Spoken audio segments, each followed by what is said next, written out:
So the humans were spreading through the stars. Faster-than-light engines were actually not that big of a deal. Well, the first time crossing that barrier was spectacularly hard, but now we knew how to do it. There were many, many stars that we visited.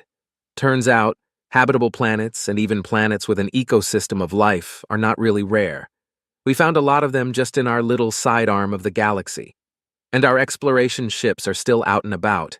There was quite the backlog for the scientists that follow in their wake, and an even longer one for the shipyards that just could not churn out colony ships fast enough. It was a remarkable period of history happening for that generation of humans. Pushing into outer space, the most eager always were the tiny and fast ships of the SETI program. For all of those incredible forms of animal life we had encountered so far, the species we had found living on those life-rich worlds were unimaginably stupid, nearly classified as plants kind of stupid. A housefly would flatten the most complex of them in a game of chess kind of stupid. There was nothing that could communicate or even form the inkling of a communicable thought. Not even some simple, comprehensible intelligence that could at least react to us in some meaningful way. 2 days ago, Earth days of course, always Earth days, that changed. Big time. We received electromagnetic signals traveling the void between some two systems. We found their source and sent every kind of greeting we could think of on the way there. And we not only received an answer, but began communicating. Simple beeps and boops, of course, at first. The smartest humans were pining over those signals and messages, trying to translate and interpret them, and simultaneously figure out a way to make our noises understandable. They failed. Though there is always another party in a conversation, and luckily for us, they did not fail. So the humans got an invitation. One human, a non-aggressive ship, and a specific location outside our known space where they would await us. Since it sounded extremely risky and very much like a trap, it actually took a couple of seconds before the SETI program was utterly overwhelmed with applications by volunteers. One human was pronounced ambassador as quickly as possible to stem the madness, thrown into an exploration ship that was mostly automated, and then slung into the general direction of our hopefully soon-to-be friends.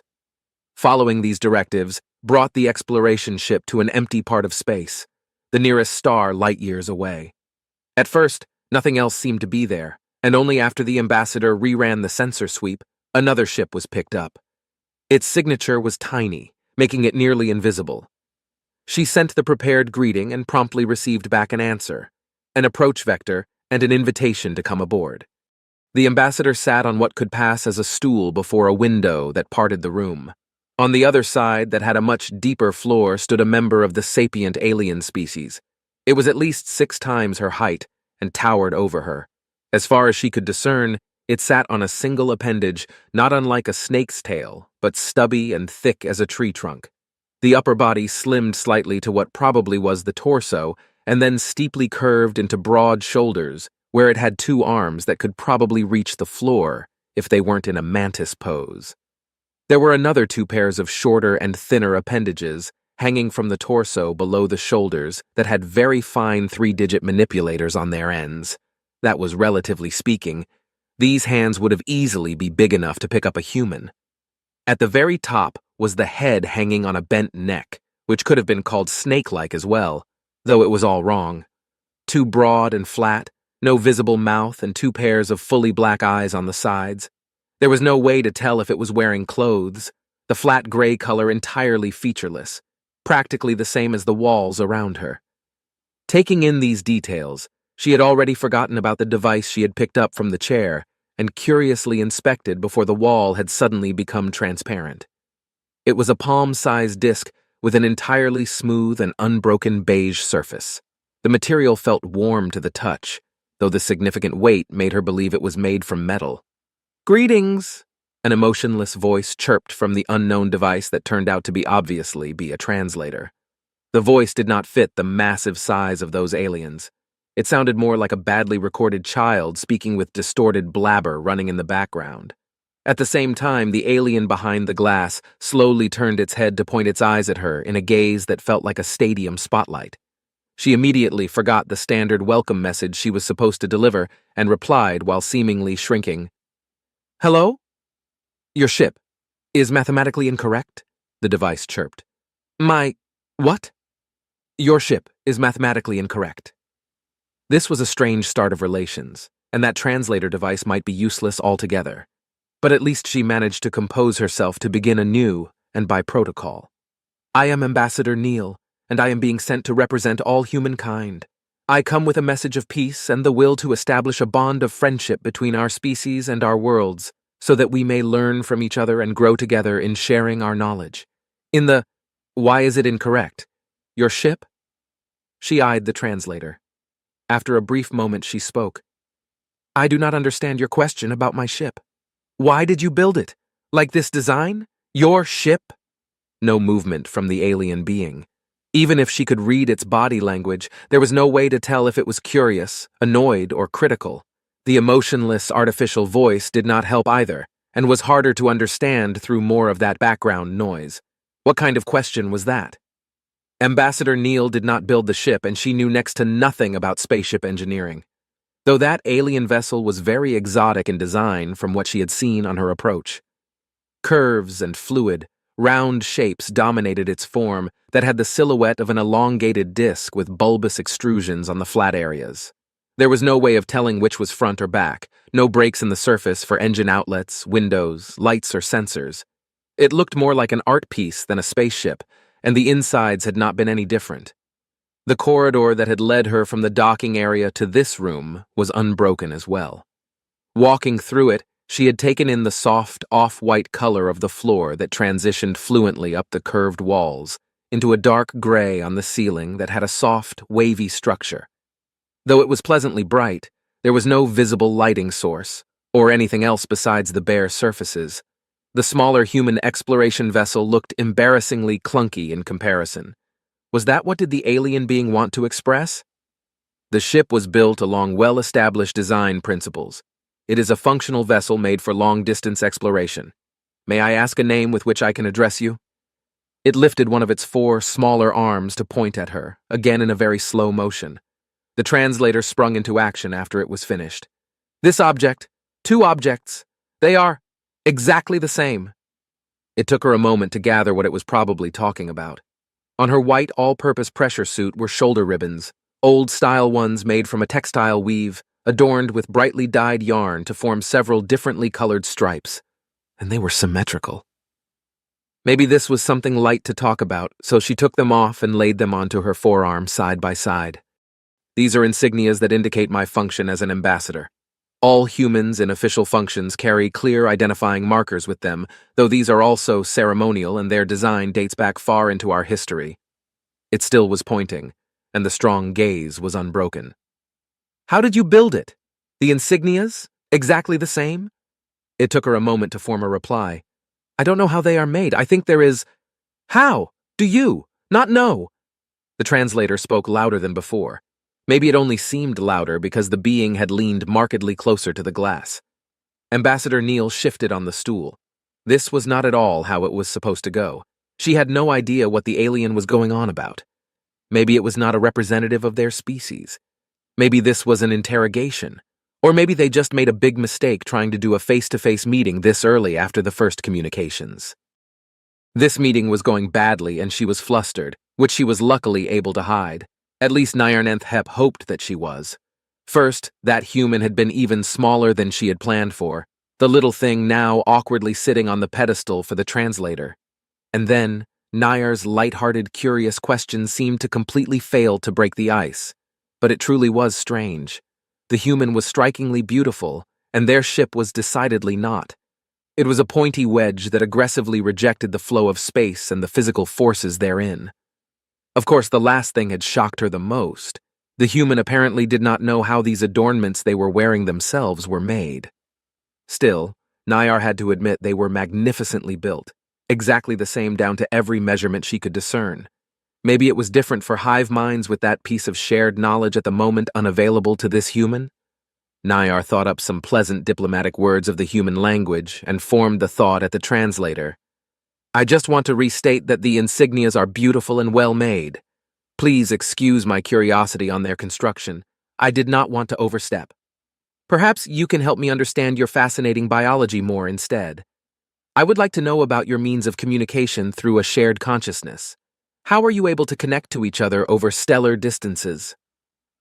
Then she waited for the translator to create those air vibrations that were the human's way of exchanging information over small distances. Quite efficient, too, as it needed next to no energy and simultaneously worked between great numbers of individuals. Though it was a bit simpler than just transmitting thoughts, and so likely offered less bandwidth for substance.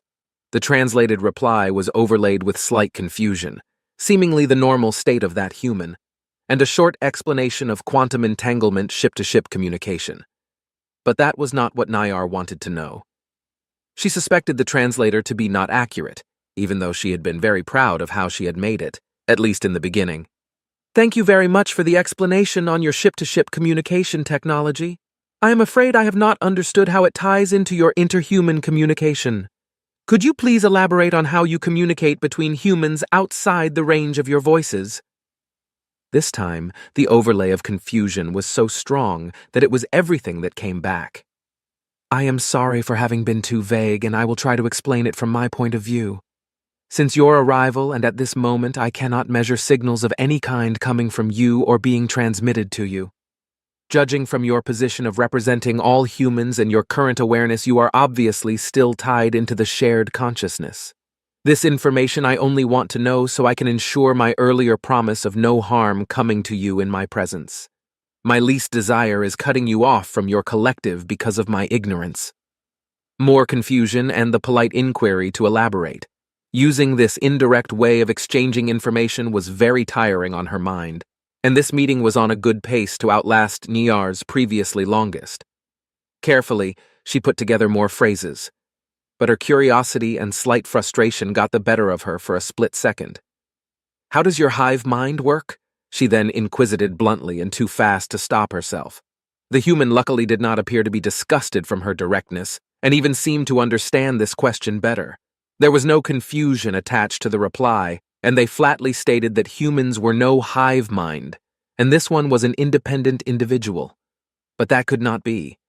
How could a being that tiny possess a nervous system complex enough to communicate intelligently, let alone create technology to traverse space? What, then, was the benefit of them being so many? With a thought, she locked down the meeting room with a full-spectrum communication blockage field, a safety measure she had implemented for emergencies and not planned to actually use. Incredibly, she noted no change in the human, so it truly was a contained unit, independent from a shared consciousness. Nayar was perplexed, and again let slip a thought. The disc in her hands chirped, "Impossible, you are. Too small." This time she thought to hear some emotion from it, baffled incredulity. Ambassador Neal stood up instinctively, drawing herself to her full height.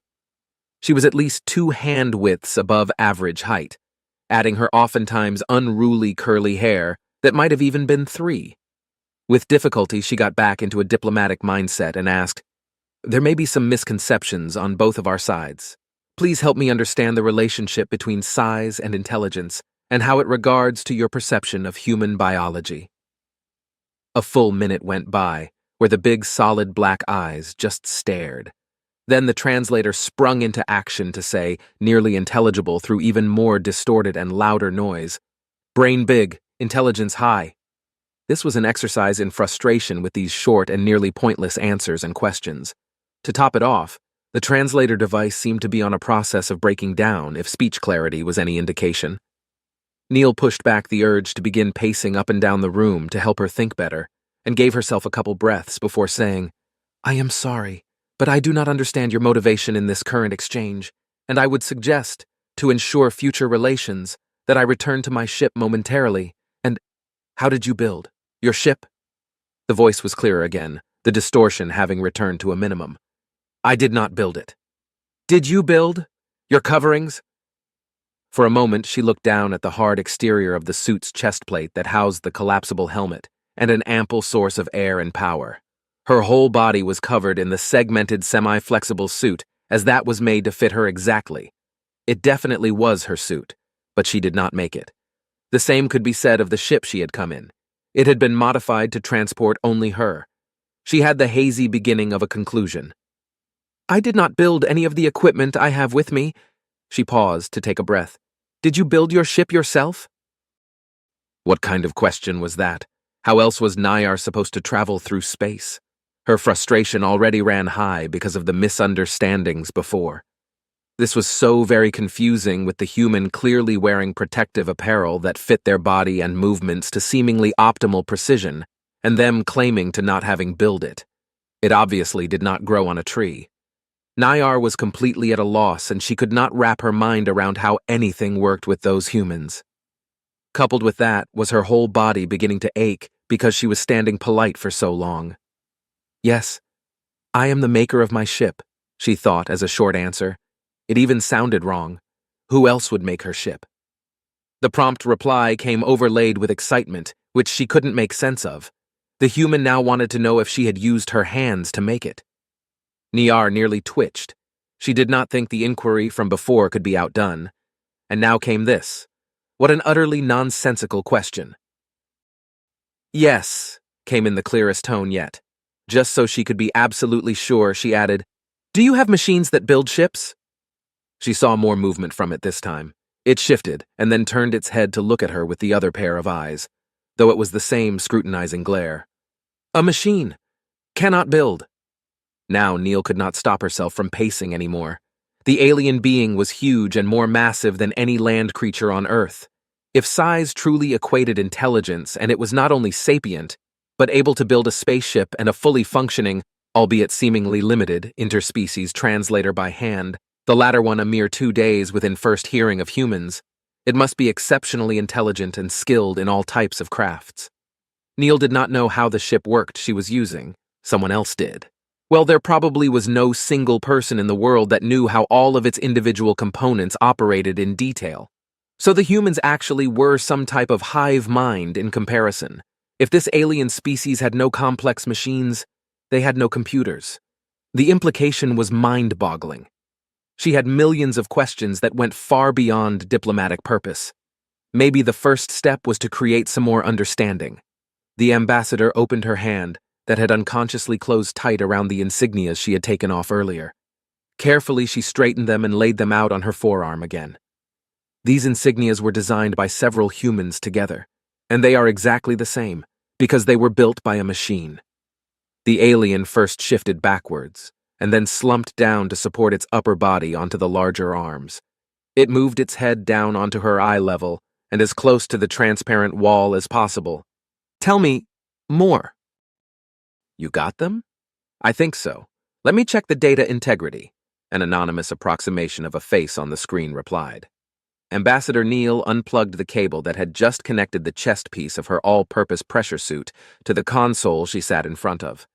While leaning back, she took her hands up and naturally dug her fingers into the hair on the back of her head.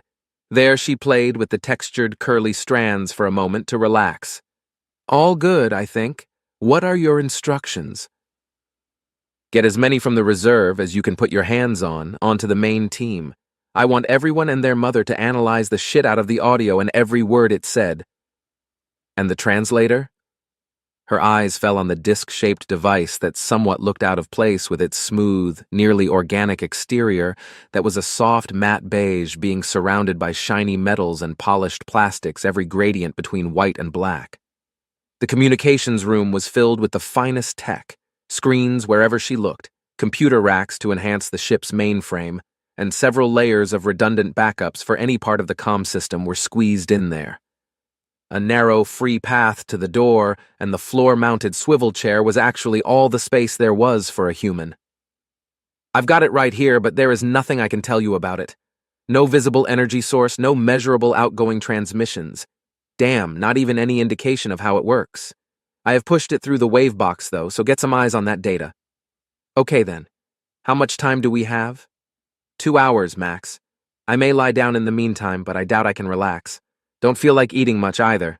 Just do your thing and get back to me as quickly as you can, okay? I suggest resting nonetheless. See you in a bit. Bye, she replied, before ending the transmission by touching a certain area of the screen. Neil had only one point of contact, but she saw in her mind's eye how behind them were hundreds that would soon work tirelessly on sifting through whatever data could be extracted from the recordings and scans she provided. Wasn't that act, the offloading of work and distribution of experience and knowledge, an actual part of the definition of a hive mind? Shaking that thought, she tried to mentally sort through the last hour. That first meeting had ended with the alien requesting a break to rest. Her preparation came into play then. Neil was proud of that because she had brought an actual mechanical clock with her and had fetched it from the ship to explain time. Imagine explaining time, breaking down the rhythm of planetary movement, revolutions, rotation, day-night cycle. A concept that usually had to be taught to a small child, and here an alien being with possibly immeasurable intelligence had needed it explained. And then it had dictated the break to be 147 minutes. She got up to do more thinking, but that had to be accompanied by some good pacing, and there wasn't enough space in the communications room. So she migrated to the former central common room and lounge area that was slightly less chock full of additional equipment. There was also a significantly higher probability of snack occurrence. Ambassador Neil, incoming transmission. Quickly she went over to the large wall-mounted screen and tapped the glowing button on it. The 2 hours were nearly over and she had become restless. "I'm listening." It was of course her contact again. "Hello, Ambassador Neil. I have a set of instructions to put together and utilize a device that will help you understand the output from the alien translator. Since there is not much time left, I suggest starting immediately." Suggestion accepted. Go ahead. Slot a blank multi-purpose board into the printer and load up the plans I have transferred just now. Following those directions, she went to the matter printer and took a small, densely populated circuit board. She carefully pushed it into a holding clip that doubled as a data transfer port. On a small screen besides the printer, she then typed a sequence of buttons to load up and execute the blueprint she had gotten.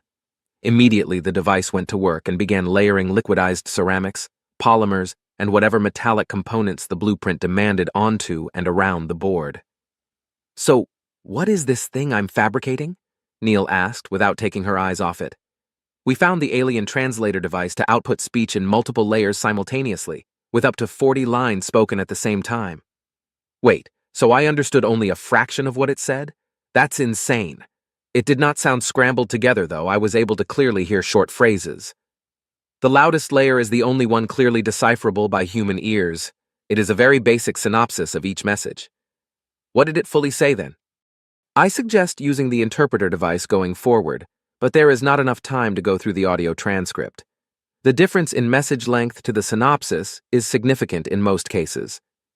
Of course, she glanced at the embedded clock on the printer's display. She would only have 3 more minutes. At least the printer head was already doing its last few twitches, depositing a finishing layer onto the 2 cable-bound pieces of equipment.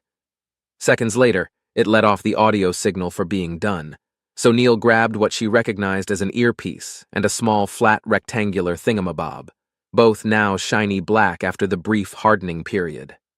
Mount the main unit to your suit in a place where it will best pick up the translator audio output. The earpiece was designed to fit your right ear. Be aware that there might be a noticeable time delay before you will hear the full message, depending on the information density. The interpreter was devised with the same no-emission standards as the rest of your equipment. Okay then, till the next break. Goodbye and good luck. A minute later, Ambassador Neil arrived back in the meeting room, the translator in hand and the translator-interpreter stuck to her chest plate. The flat wall on the far end was opaque, as it had been when she had come in the first time. She noticed that the room had changed. The walls were narrower, the ceiling was lower, or rather the floor higher, and the stool had been replaced with a proper chair that actually had a backrest. On it lay the clock she had originally put down onto the stool, but it still looked seemingly undisturbed. She left it in its place to remain standing as her anticipation ran high. The moment of truth came little later, when the barrier between the alien being and her turned translucent. At least she was mentally prepared for the reveal of the massive, sapient creature that again had its intense, large eyes on her. It was in the prone position and resting on its large pair of arms, which made it at least look somewhat relaxed. She did notice the alien translator device feeling subtly different in her hand now. "Greetings. Again." The unfittingly thin voice of the translator chirped, and Neil held her breath until she could hear the synthetic voice through the earpiece. "Welcome back. representative of humans. I am joyful to see your return, and hope you have rested and recharged. I am sorry again about the need to instigate the break, but I am now ready to engage in more discourse. She was unable to fully suppress her smile. There was an inexplicably large amount of excitement swinging with the greeting of the human. There also was something new about them, Nyarn Enthep noticed. A dark object clung to their apparel, hanging on a thin wire that came from one of the audio-sensory inlets on their head. Nyar looked closely, but could not distinguish its purpose. So she thought of appropriate questions. I do not want to overstep any bounds again in my curiosity, but I did notice that you have brought a new object with you. It has a strange and disharmonic shape, but it is very finely made and wonderful to view up close. Is this something you want to show me that is as interesting as the timekeeping machine? I still think that to be fascinating, and would be happy to learn more about the machine's human use. After sending her thoughts to the translator, it took far longer than usual for the human to answer. They had waited unmoving for a long moment before replying, and there again was a strong sensation of excitement with a mix of jubilance. The human explained the machine. It was a device that complemented Nyar's translator since it did not speak in a way a human could understand properly. They had built it during the rest period, and now they were able to hear all of what she spoke. How wonderful and also shameful. Nyar's translator had obviously not been made correctly, or maybe she had wrongly interpreted their audio communication abilities, and now they have had to fix it. She had nearly messed up this first contact meeting with the humans. Reflexively, Nyar clicked in frustration before tensing up. Clicking was impolite and decidedly undiplomatic, and she dearly hoped the human would be unable to sense it. Quickly, she moved her thoughts to questions about the new machine to distract from her lapse. A sharp sub-bass snap that seemed to penetrate into her bones made Neil flinch in surprise. It had been barely audible, and she could not tell where it came from. There was no reaction from the being, and a moment later it felt like it could have been a hallucination altogether. Only after now, straining her ears, did she notice what was unconsciously bugging her since she had stepped onto this ship. There was absolutely no noise besides her own, and when the translator did its thing. And even though she thought about it at the very moment, it still made her flinch another time from breaking her out of her thoughts when it spoke. How did you build it? So fast. It is wonderful that you could make up for the inadequacy of my translator, and that you are now able to better understand me. I am very interested in learning how you were able to swiftly design and build this machine in the short time span I had suggested for the break. Choosing to ignore that incident and thoughts from before, she began the explanation she had already mentally prepared. In my ship, I have a machine that is able to weave metals and plastics to create different building blocks that can be combined to form nearly any kind of small machine or device I may require for this meeting. I have sent the audio recording for analysis to my friends, like I said before, and they have designed this interpreter device so I would be able to understand you better. The machine then built it for me within 2 minutes. But I can see that you can build very fast as well. You have changed this room while I was gone. Shape is easy. Tell more of weaving machine. In her ear, the interpreter expanded. This room is merely a surface I have made to encapsulate the specialized environment necessary for your well-being. Changing the internal size or general and detailed shape is an effort not worth mentioning. I am fascinated by the matter-weaving machine you have spoken of that is able to build this interpreter machine so fast and may create other machines as well. How did you build it so it can contain the intellectual ability necessary to understand what it is building? And how do you teach it new things? Neil exhaled through pressed lips. These were complex questions, and it didn't even tell her how it could reshape a room possibly without the technological benefit of any machines, apparently even effortlessly. That was decidedly more interesting, and she had to stop herself from bombarding the alien with questions. Though she definitely was at least communicating properly now and pulling this diplomacy thing hard. The urge to move pressured her to fidget with her hands, but at least she was not walking side to side again. She had to keep this simple now. That would not be too difficult, as she did not know the technical specifics about how the matter printer worked anyway. What was this human talking about? Using so many of those words where Nyar had not found any sense, and mixing them with each other into one long mess. Processor, motor-driven, computer-designed blueprint, data storage, touchscreen, molecular fusing, Standardized circuit board, polymers, ceramics, and they still went on and on. She had to stop them. I am truly sorry, but there are too many words I am unable to comprehend. We may revisit this topic later on, and for now I would just like to know how humans have built the weaving machine. Embarrassment. Did she feel her own, or was that coming with the human's reply? They gave a simple but still incomprehensible answer. The weaving machine was built by other machines. So behind the interpreter machine was a more complex and intelligent weaving machine, and behind that was an even more complex and intelligent building machine. She could not even imagine how the human had made the first machine, and now she learned of that. It was hard to hold herself back, so she formulated a very short question to not let anything else slip out. How did you build that?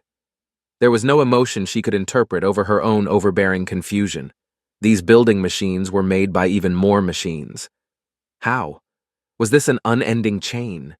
What level of complexity could these machines reach? Nayar's body ran hot just trying to wrap her mind around this insanity. Did you build anything? To clarify, she quickly added the words the human had used.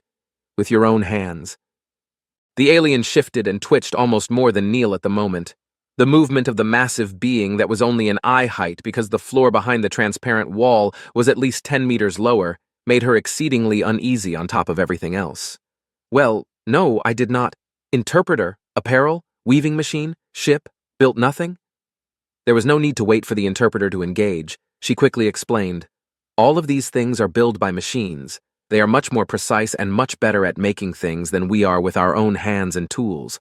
But they are all based on our designs and ideas. And way back in the past, we did build the first machines ourselves. A long silence followed where the being lifted its gaze to seemingly stare down the corridor that ended in the docking tunnel behind which was her spaceship. Only after a few breathless seconds, it turned back to her. Impossible, the translator chirped with a good amount of background noise, so she waited for the delay to pass to hear the full message. You state that you are unable to build the interpreter machine, or the weaving machine, or the builder machine. But complexity can only come from more complexity, the same way an intelligence cannot create a greater intelligence.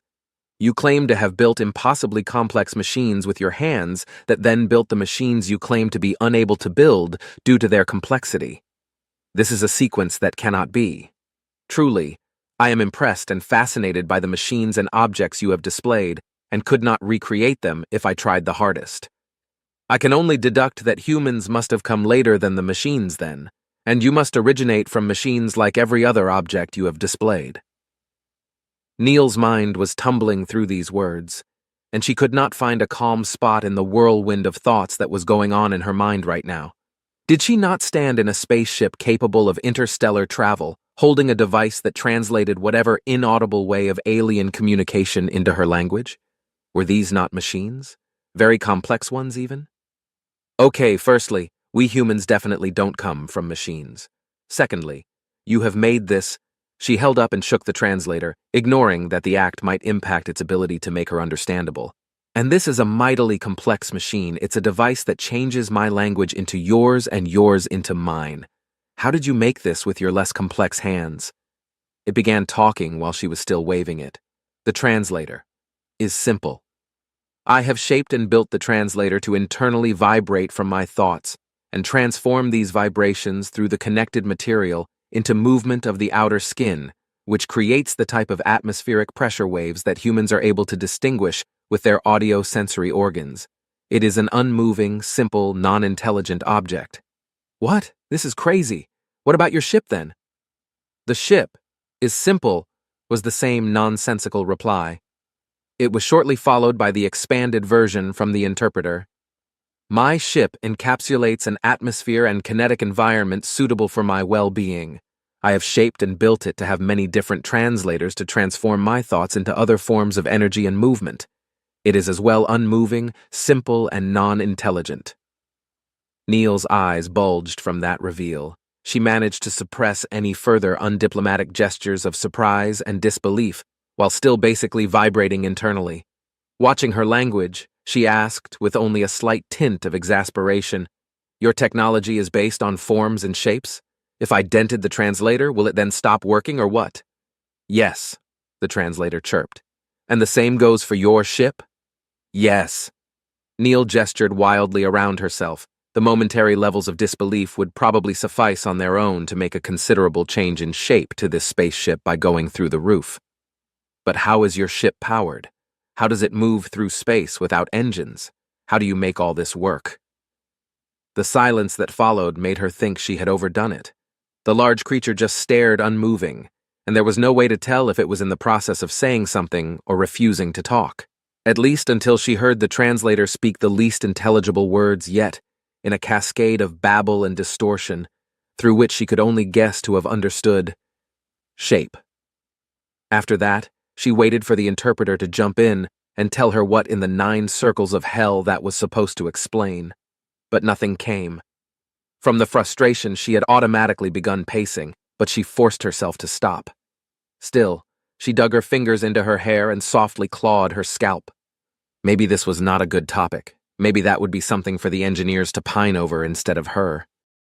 She was here to establish relations, to exchange basic information wrapped in pleasantries and lay the groundwork for future cooperation.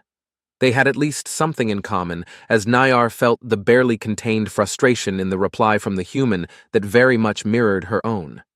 They said their interpreter machine had been unable to understand what Nayar had just explained about the mathematical principles that dictated the form of her ship, and with that allowed her to travel through space. But they emphasized that her spaceship was indeed very complex, and that humans would be unable to recreate it. They apologized for their language, for some reason, and stated the desire to rather talk about simpler things. So they asked what materials she used to build her ship. That truly would be something simpler to talk about, so Nayar obliged. It also helped to remove herself from thinking more about the circle of impossibility that were human machines. She put together the human words to explain, but quickly noticed that they were missing a lot of words to properly describe the knitting process and the building blocks. Maybe showing it to explain the process, like they had shown her the timekeeping machine, was the right way to go. Nayar thought of a shape that would be appealing to humans, but all she had seen so far were mixtures of blocky and round, and nothing distinctly stood out. She decided on a simple cube with the same volume of the human and the same bright white color of their coverings.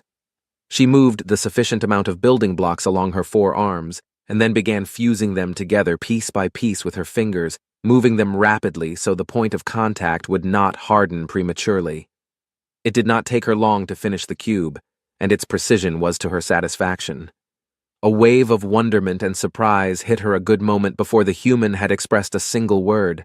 They seemed to be an inexplicable level of impressed by the cube she just had created.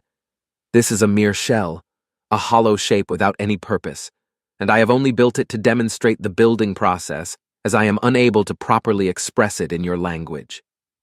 The emotions did not cease in the slightest. The human said to be amazed nonetheless, and could now imagine how her ship had been built.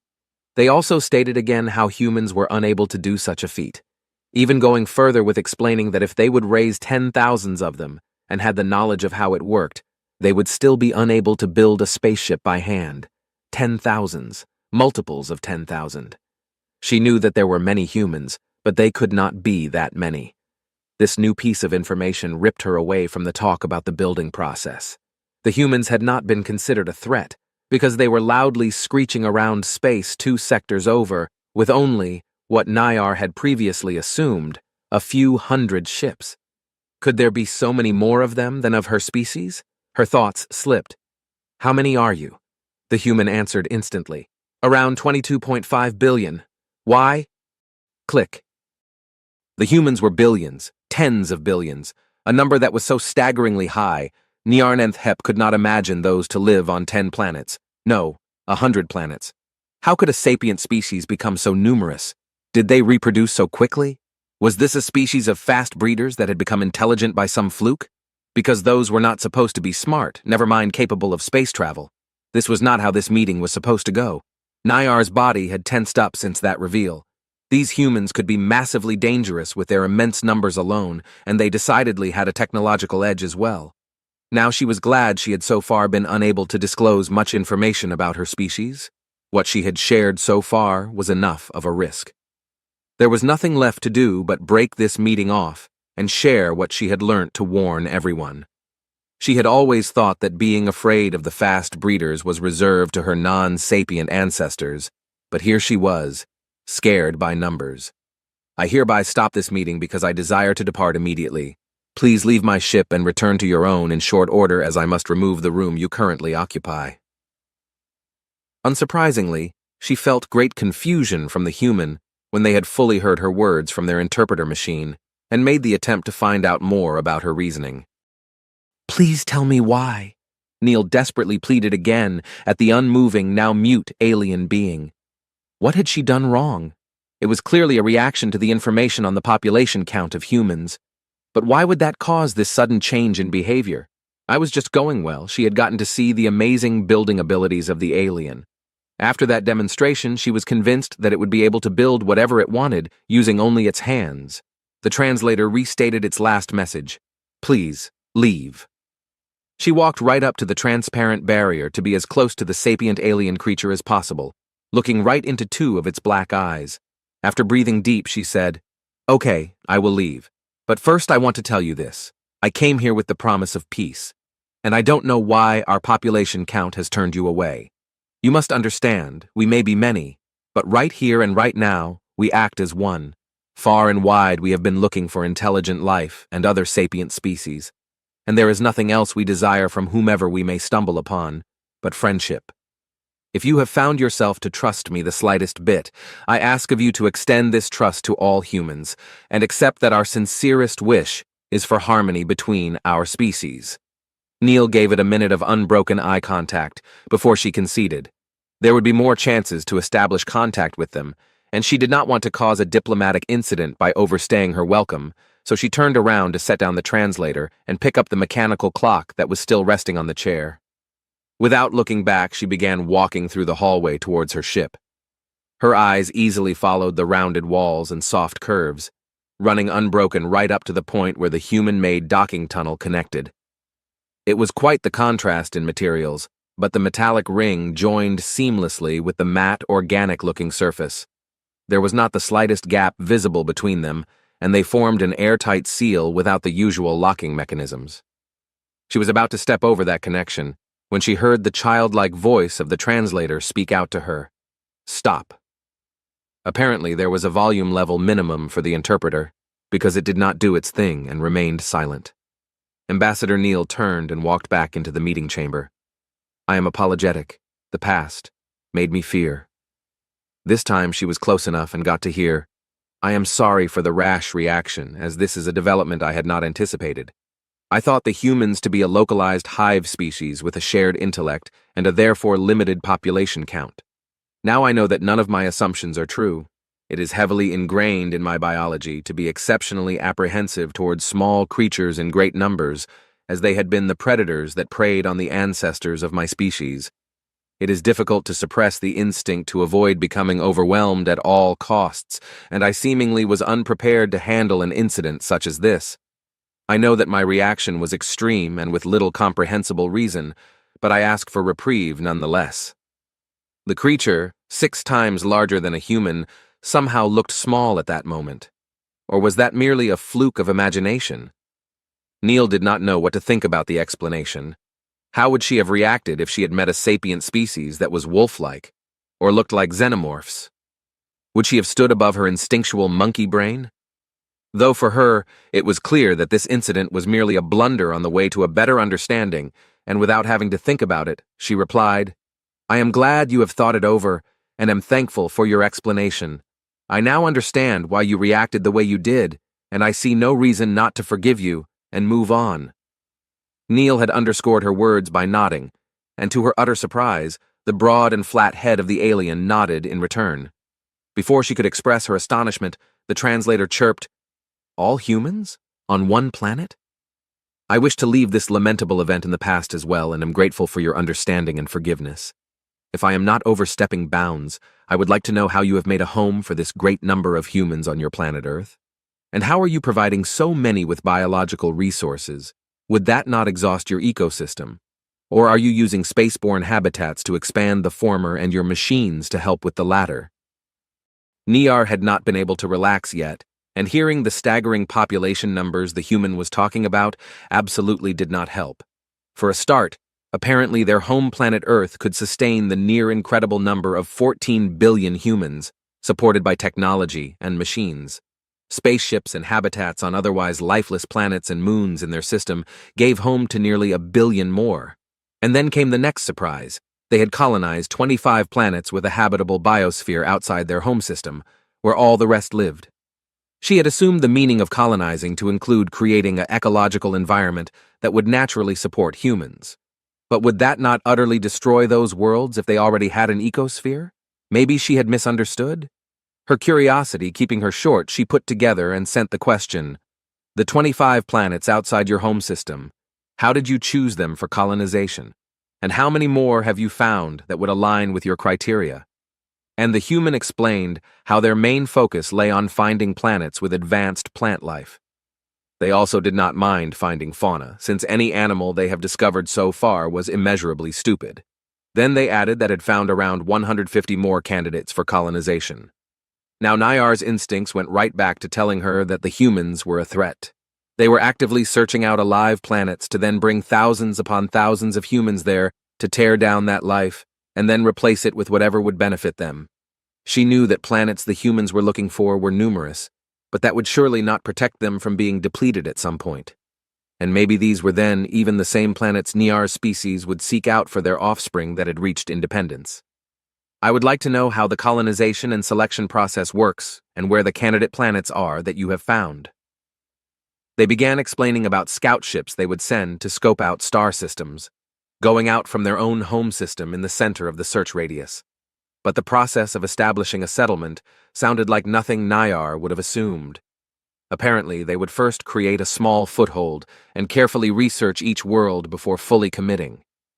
There was some more information after that, but it was words about technology she did not understand. The important part was, it did not sound like they would conquer and subjugate those live planets like she had assumed. Carefully, she worded her next question. She did want to remain diplomatic. "So you do not destroy the ecosystems you convert?" Confusion, but then quickly followed by shame. They stated to do their best to highly limit the changes to worlds they would choose to colonize, since they had nearly caused an ecological collapse of their own world when they had still been a single-planet species. They called this stance the maxim of exoplanet conservation and said it would be held dearly by all humans. She was astonished from what the human had told her. Their own world had been damaged by them so much in the past that they now made an effort not to harm any other, though it was not hard to picture how a species that could grow so numerous would become a threat to the planet it developed on. She briefly imagined a swarm of millions of humans trampling through rich vegetation, devouring everything and leaving barren land behind. It was a disturbing picture, and she was glad it did not line up with the truth. Also, they seemed content in remaining in the sector where they had their home system. "So how many planets do you live on, then?" slid Neil the question about population carefully back. 1,742. If she hadn't been this shocked, she would have maybe made noises of surprise. How could this alien be afraid of the humans? How many were there, living on that many planets? Neil waited for context, but the interpreter was silent. The number was all it had said. "You have colonized more than 1,700 planets?" "Planets are, not colonized," came from the translator. And a second later, the synthetic voice spoke from her earpiece. "My species does not colonize planets as there is no need for it. There is solely one independent juvenile of my species living on every other planet besides the origin world." That did clear up nothing, and just threw up more questions that burned on her tongue. There were children that had to live off-world, all alone on a whole planet. Neil had begun fidgeting again. The clock in her hands was at least a very good distraction as she continuously flipped it and drummed on its glass. She turned up her diplomacy and asked, "I might be understanding this wrong without context or by drawing parallels to my own society, but could you please elaborate on your statement that there are some children housed in planetary isolation?" The translator spoke through so much noise, she barely understood the two words. "All children." Instantly, her hand went to the earpiece, pressing it into her head while tonelessly forming the words, "You better interpret the shit off of that." The seconds went by, and only prolonged the silence. After half a minute that had felt like an hour, she could not stand to wait longer. "Could you please simplify your answer?" "Children need space, to learn." The interpreter followed with, "My species' offspring are given the space of a planet to learn and grow. It is essential for mental and biological development." "I need more context to understand," Neil said while straining to disguise her bewilderment. "Because human offspring are continuously supported by their parents and society while being nursed to full maturity." The alien did another one of its change of eyes by turning its head. Neil presumed this to be a sign of criticism. At least it very much felt that way. "Maybe we should just start from the bottom, and you tell me how you conceive your offspring and how long that takes," she threw out, before quickly adding, "And please keep in mind the limits of my interpreter." My children, was intelligible but accompanied by a decent amount of distorted babble. A few seconds later, she got to hear the elaborated version. "When I am biologically ready, I may freely initiate the involuntary movement of embryonic organ seeds that will gather in a fetal pouch that is located on my back. Over an average of 3,700 days, the organ seeds will mature and a full nervous system will develop. Then I will begin the teaching, while the dependent offspring encapsulates itself into a body and is sustained by my nutrient circulation system. After 4,000 to 4,300 more days, the offspring will be able to support itself autonomously, whereupon I will release it into a world where it will grow to full bodily and mental maturity. I have seen my 6 offspring successfully reach this stage and create means to leave their cradle world. The duration of that process is determined by the planetary environment and the juvenile, and may last from 18,000 to 24,000 days. Creating offspring is highly demanding in energy and mental capacity and is limited by my capabilities and the duration of the regrowth of the embryonic organ seeds, which will take 20,200 days. The clock slipped from her fingers and quietly hit the floor. Neil was only able to do a rough calculation in her head, but the time span the alien had mentioned for the birth cycle was something like 80 years from start to finish. And this being had claimed to have done this 6 times. The latter had actually shocked her more than the former. "How old are you actually?" Ambassador Neil sat leaning back on the swivel chair in a state of hazy stillness. She had already transferred the recordings and gave all the instructions she could think of about analyzing them to her point of contact. Now she was only waiting for the verification. On a side screen was pulled up the transcript of the dialogue before the break, and a compendium of information on the alien translator, but she did not have the mental capacity to read and understand either at the moment. Those last couple hours had felt like they've dragged on for at least a week, possibly because they had been filled with enough novelty for a lifetime. The voice from the console pulled her from her thoughts. "I have successfully received the recordings. Do you have any other instructions?" "Not right now." "I will disconnect then." "Yeah, sure. See you on the next scheduled check-in." "Mm-hmm," she replied in a vaguely agreeing noise. A few minutes passed before she got up to find the ship's automatic cooking station. Right now, she needed a nicely cold water, a hot, protein-rich meal, and a sugar-laden, fatty dessert, in that order. While her cup was filled by the water dispenser, she contemplated the last piece of information she had learned, after which the alien had requested a long break to rest, as if Neil had been able to intake much more anyway. She had slowly gotten to see it as an equal, despite the differences. But how could they be, when that being was nearly as old as the Renaissance? 998 years, to be exact. Steady tonal vibrations moved harmoniously in the cool darkness, their changing interference creating an evolving picture that felt three-dimensional in its acoustic depth. Strewn throughout were soft pings that made spots of light in the ambience which blinked into existence and dissipated rapidly. Occasionally a high note drew a clear, shiny streak across the flowing randomness like a falling water droplet. Slowly and subtly, the ensemble lowered its volume, until after many minutes, only pure silence remained. A deep and heavy mind stirred in the void that was left, slowly unraveling the clumped-together mass of thoughts and making light in the surrounding consciousness. Nyarn Nth Hep awoke from her meditative rest and, before anything else, checked her ship and surroundings. She quickly concluded that everything was perfectly fine, and the human spaceship still hung silently beside her own. 311 minutes of rest had passed and provided her with renewed mental vigor. There was still time left, but also things to do. For one, she had to reshape the visitor room and distill the special atmosphere into it that was needed by the human. And also she wanted to address the issue with her translator and refine it. Right now she did desire some refreshing drink, even if her energy storage would be well sufficient for a long time. So she reshaped the wall outlet by her side and took in a small portion of the sweet liquid before closing it up again. Now, on to the translator. She opened her eyes and made her chamber light up with a thought. Then she took the tiny disc where she had planted it to the wall. Carefully, she scanned its structure and thought more about the mechanism that humans use to communicate and what she had learned from direct observation. Their way of creating air vibrations functioned vastly differently from the way they sensed them. The translator design was based upon a reverse of the latter, since it did seem the more efficient way of doing things, especially because it did not involve moving the air itself.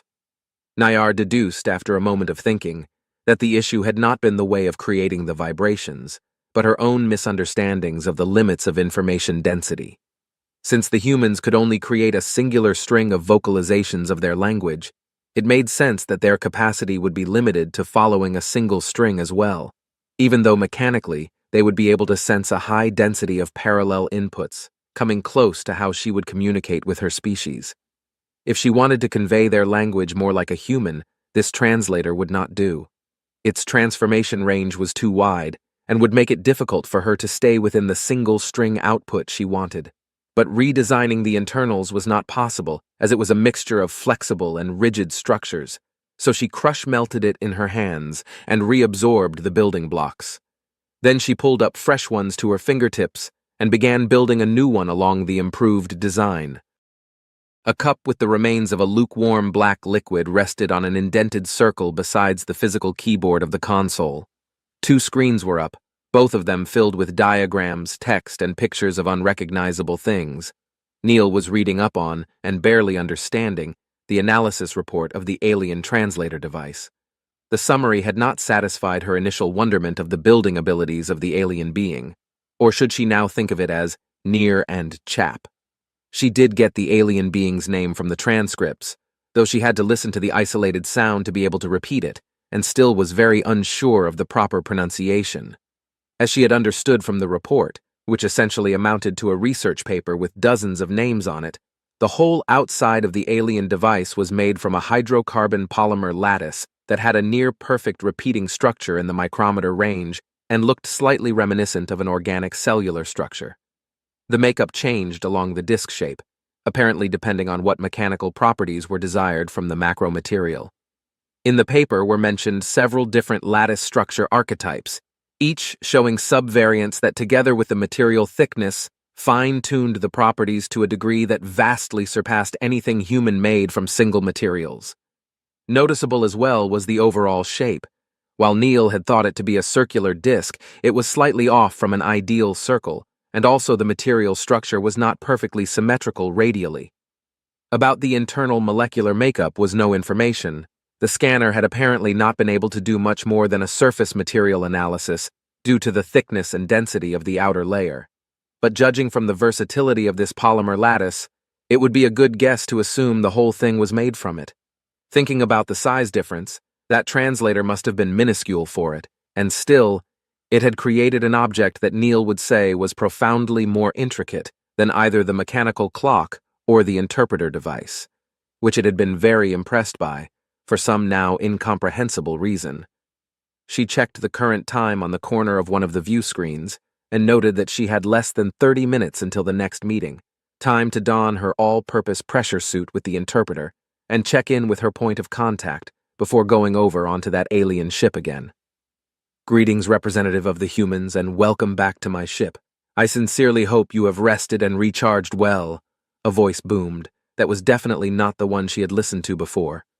Neil was so surprised, she stopped in her tracks a few steps into the corridor. What she had heard actually sounded a bit like her own voice, though fuller and slightly deeper. From here, she could already see that the meeting chamber barrier was transparent. Somewhat bewildered, she continued her way there, to see a waist-high white cube, besides a comfortable-looking chair and a differently colored translator device resting on the latter. Two black eyes were already fixed on her, belonging, of course, to the massive creature behind the barrier. Again, it seemed to comfortably rest on its arms and to hold its head specifically to Neil's eye height. "Greetings as well. I am happy to be back, and I am indeed well rested. May I ask if you have made a new translator?" It was definitely the new yellow-tinted disc that spoke. "Yes, I have now seen the limitations of my understanding and the previous translator device, so I have taken to a changed way of communicating the words of your language and built this new device that will translate my thoughts narrowly and directly." Truly, the speech fully came from the translator without any distortion or background noise, and decidedly louder. Her interpreter also had nothing to say. Neil was positively stunned on how quickly that being had not only devised, but also built a new translator, especially after learning about the insanely intricate makeup of the old one. While removing the earpiece and dismounting the flat, rectangular main body of the interpreter from her chest, she complimented, "I am very impressed by your building abilities, and also with the speed with which you can create things. Could you tell me if this translator is made from the same material as the old one? There is only this material for building, and everything I build is made from it. Your whole spaceship is made from the same stuff the translator is?" "I have built the structure and shape of my ship from this material as well, but there are other elements encapsulated within my ship that I need to sustain my well-being and to create movement. From those, I also draw the components to create the atmosphere and conditions necessary for your well-being." Neil put the interpreter down onto the chair besides the translator, because she already had spun a length of cable around her finger. To her delight, this new voice was much nicer to listen to than the old one, but she still had the feeling that she had been used as a template for it. So, from the old translator, human scientists were able to learn that the molecular structure is very special and impressively complex. They deduced that the function of it came solely from how it was arranged in the device, which is of course exactly what you have told me. I would like to know how you are able to create this structure on a molecular level. How do you influence it so it will be the way you need it? A moment of silence followed before the translator spoke up. "I cannot explain. I know of no words in the human language to properly express it." "Well, then use some from your own language, and I might be able to get it from the context. My species' way of communicating does not introduce this layer of abstraction as the humans do by using language. There are no words of my language I can provide you to substitute the ones you do not have." "You don't use words to communicate?" "My species can transfer knowledge and experience without the need for them."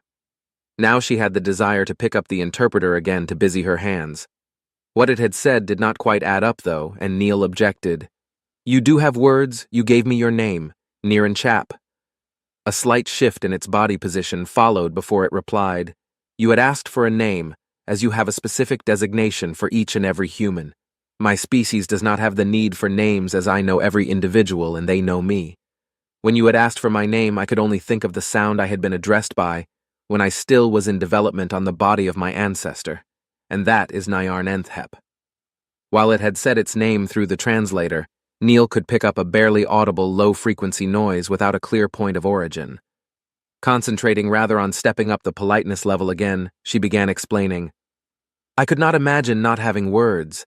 The human thinking process is heavily influenced by the way we communicate, and even my internal thoughts are mostly formed around my language. I apologize for assuming you would have the same basis." Then she did her best to repeat the name, Nirhan Jeb. "There is no need to apologize, as I have not told you about any of this yet, and you may call me Nayar." "Thank you, Nayar. Then you can call me Sam." How strange was it to think of an individual not as the very thing it was, but as a disconnected one-word denotation. But Nayar recognized that with a species made up from thousands of millions of individuals, a straightforward identification system had to be necessary, and it was only logical that it would be based on the language they used. Then she staggered in her train of thought. Quickly, she sent her thoughts to the translator word by word. "You have only provided me with words of communication from your language, but I have not learned the words you use as names. Am I missing 22,500,000,000 names? Amusement flavored the reply that there were not.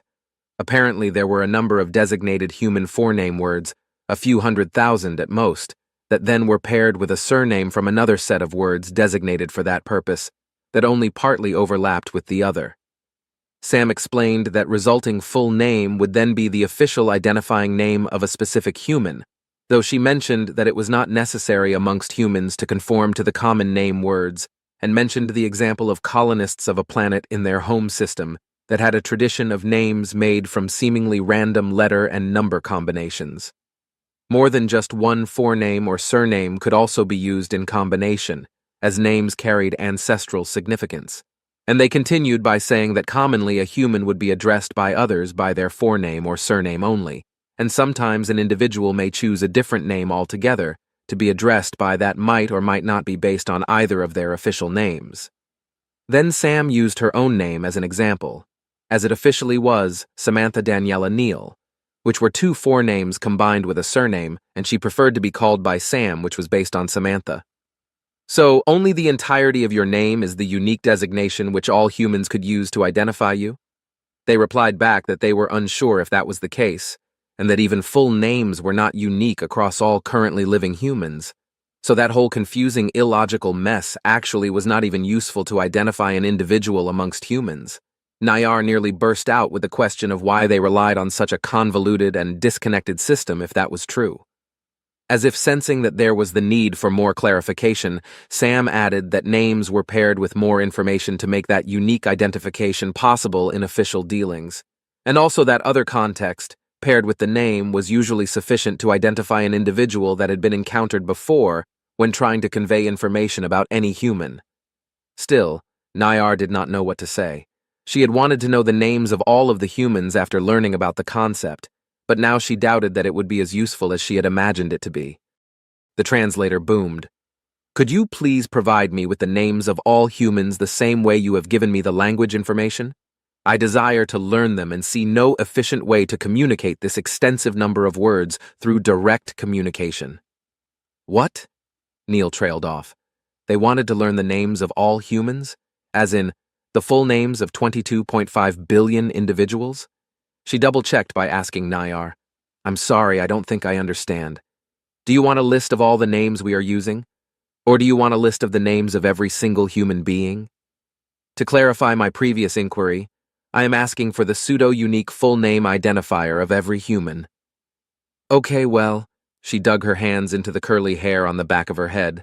That might not be possible. I think even as a first contact ambassador I'd have problems to get at all that information. Do you not know? Came the question from the translator. She imagined an accusing undertone, but the voice from this device, while much nicer in timbre, still spoke without emotion. Do you mean if I personally know every person's name?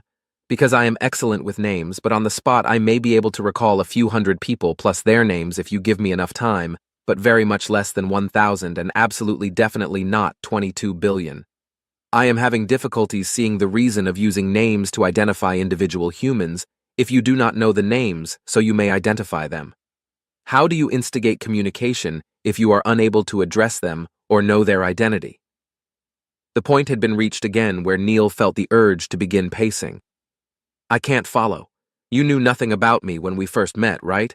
And we still began communicating, she said, while also very much aware of the fact that the exchange was somewhat rough before she had been able to make use of the interpreter.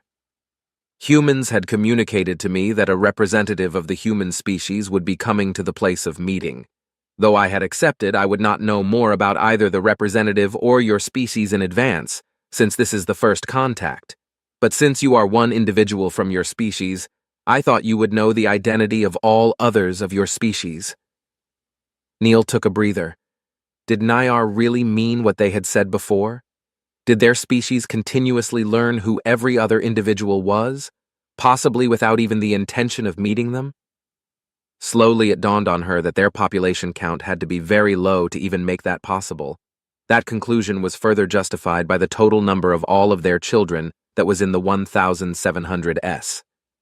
She explained, Humans usually only learn the names of a low number of special individuals if they are not meeting them, Otherwise, we learn the name from the individual directly, after having already communicated with them. Do you have communicated with less than 1,000 humans? Oh, no. She quickly thought of a way to properly elaborate. Humans may deal with any number of other individuals, but if there is no need to offer or learn a name for future relations, we won't. I must have met several thousand humans in the 2 days before our meeting, but only a few of them have actually offered me their names. Having said that large number in connotation with the short time frame, Nayar involuntarily imagined a swarm of them running on the ground around and beneath her. It was a severely unpleasant mental picture, and made her tense up reflexively. To distract herself, she tried to concentrate on that whole naming and identity thing. Those were seemingly heavily tied together, but any given human individual did only know a number of others to which they had direct relations to. How then could a representative of the humans even exist if they could not possibly know all the other humans and understand their desires and wishes? Did all of this had to do with their immense population count? Though she did not get to express her desire for further explanations on that topic, when Sam asked, shaded by eager curiosity, to continue talking about Nayar's age. They quickly provided the information that Nayar apparently was a century older than the humans' ability to rapidly duplicate their first widespread medium of external information storage. Surprised by the sudden change, as well as mildly confused by the provided information, she sent some words to the translator. I am sorry to say that I do not know the significance of this event, or understand why you have provided this piece of information. Sam began explaining that the human world had been vastly different at the time when Nayar had came to life. They talked about things she did not understand the meaning of, apparently describing technology. It did not help with providing an explanation. Nayar put together a question to ask back. Mid-sentence, the translator talked over her. I am unable to follow why you are providing me with information from your past. Neil crossed her arms, then switched them to hanging loose, and then buried her hands back into her hair, all within 2 seconds. How could she approach the question she actually wanted to ask without some context?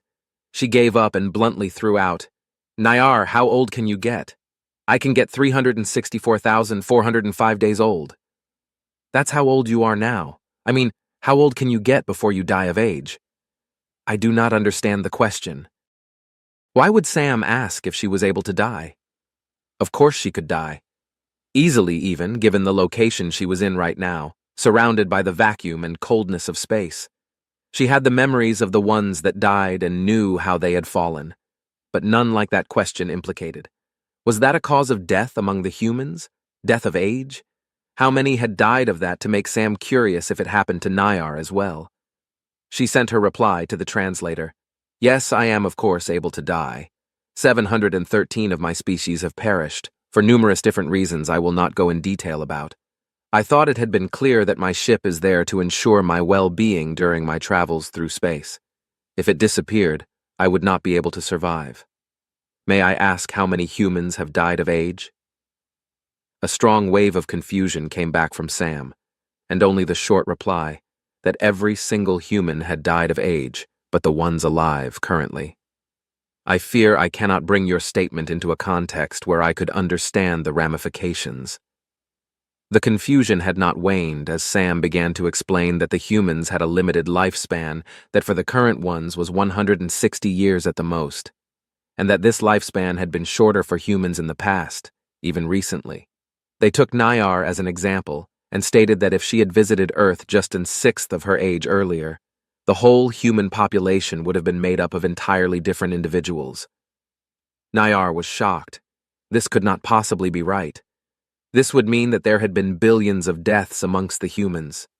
Tens, no, hundreds of billions of deaths. The number of dead of her species was nothing compared to that, and even the number of all alive individuals did not compare. How could a sapient species not crumble and break under such a barrage of death?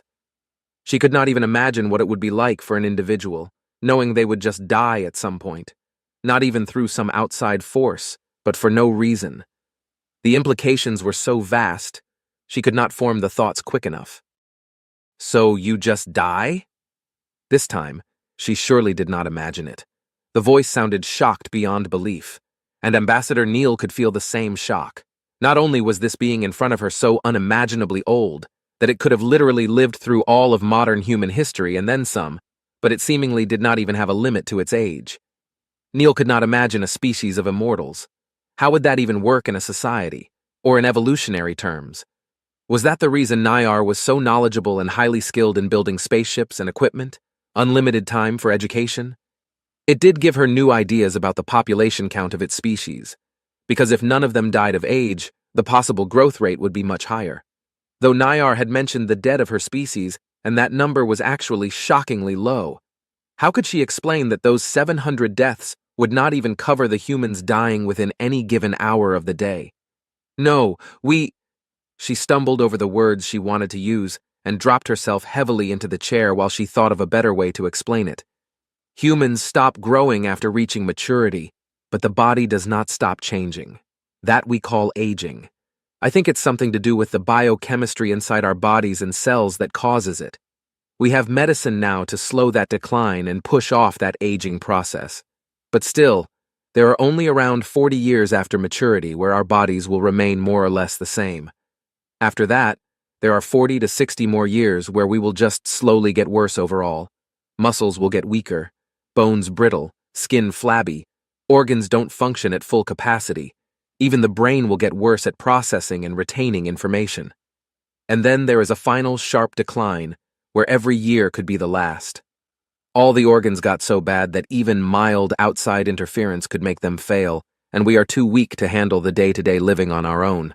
If we live through that, there will still come a point where the decline progressed so far that our body itself will not be able to uphold all the processes necessary to keep functioning. Then we just die. Nayar had shifted so close to the transparent barrier it nearly pushed its head up against it. But it remained silent, apparently at a loss to what to say. So Neil added, "Immortality, with which I mean not dying of age, had been a staple of human imagination for a long time. But even after so many technological advances, we still only pushed it off. Personally, I would just like to be able to choose. What if life is so interesting that I don't want to leave? Or after 1,000 years it turns out I am bored out of my mind.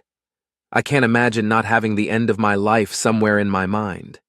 But maybe it is also what drove the humans so far, the wish to achieve more within a lifetime, or just the desire to leave something meaningful behind." The emotions that came from Sam were so deep, Nayar herself was overtaken by the wistfulness and melancholy. When they had spoken, she had actually seen a human life trickling by before her, a bright light standing steady, then slowly dimming over time, soon flickering uneasily in shadows, and finally fading away into nothingness in the end. How could they live with that, having the limit of 140 years? Or was it, as Sam had offered in the end, actually a strength? If time was limited, was there not more incentive to make the most of it? To constantly push forward?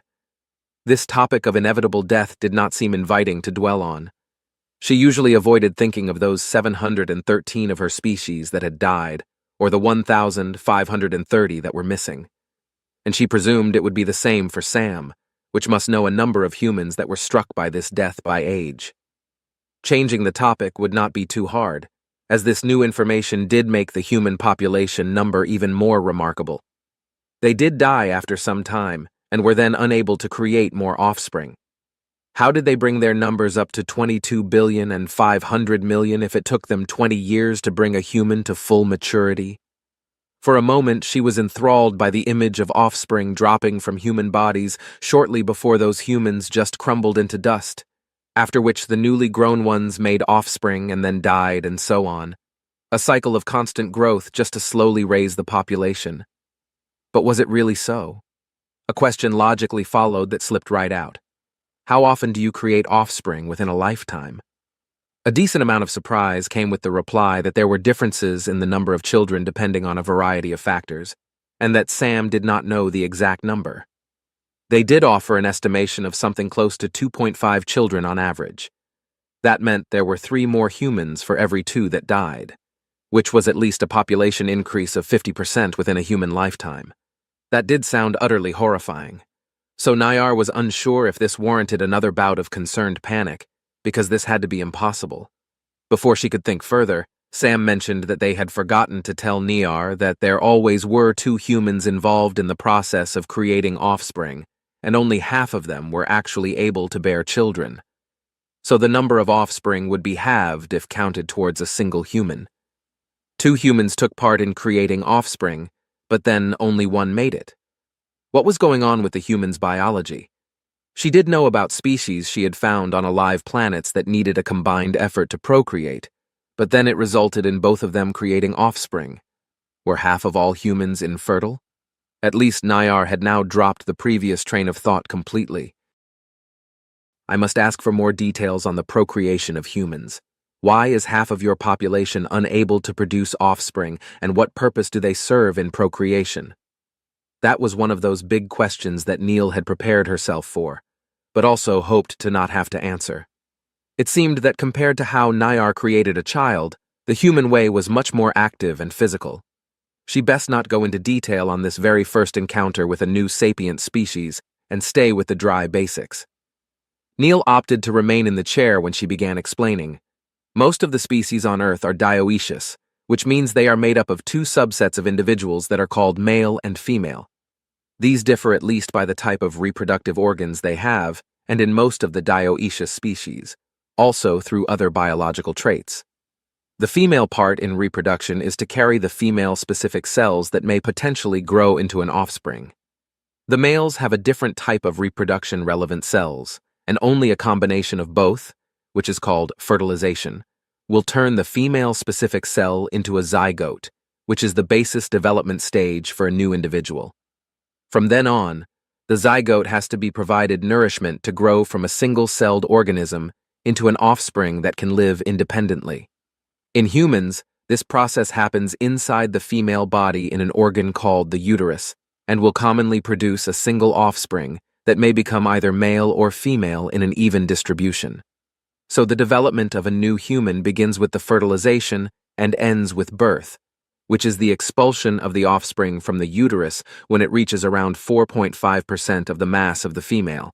In humans, this whole process takes an average of 280 days.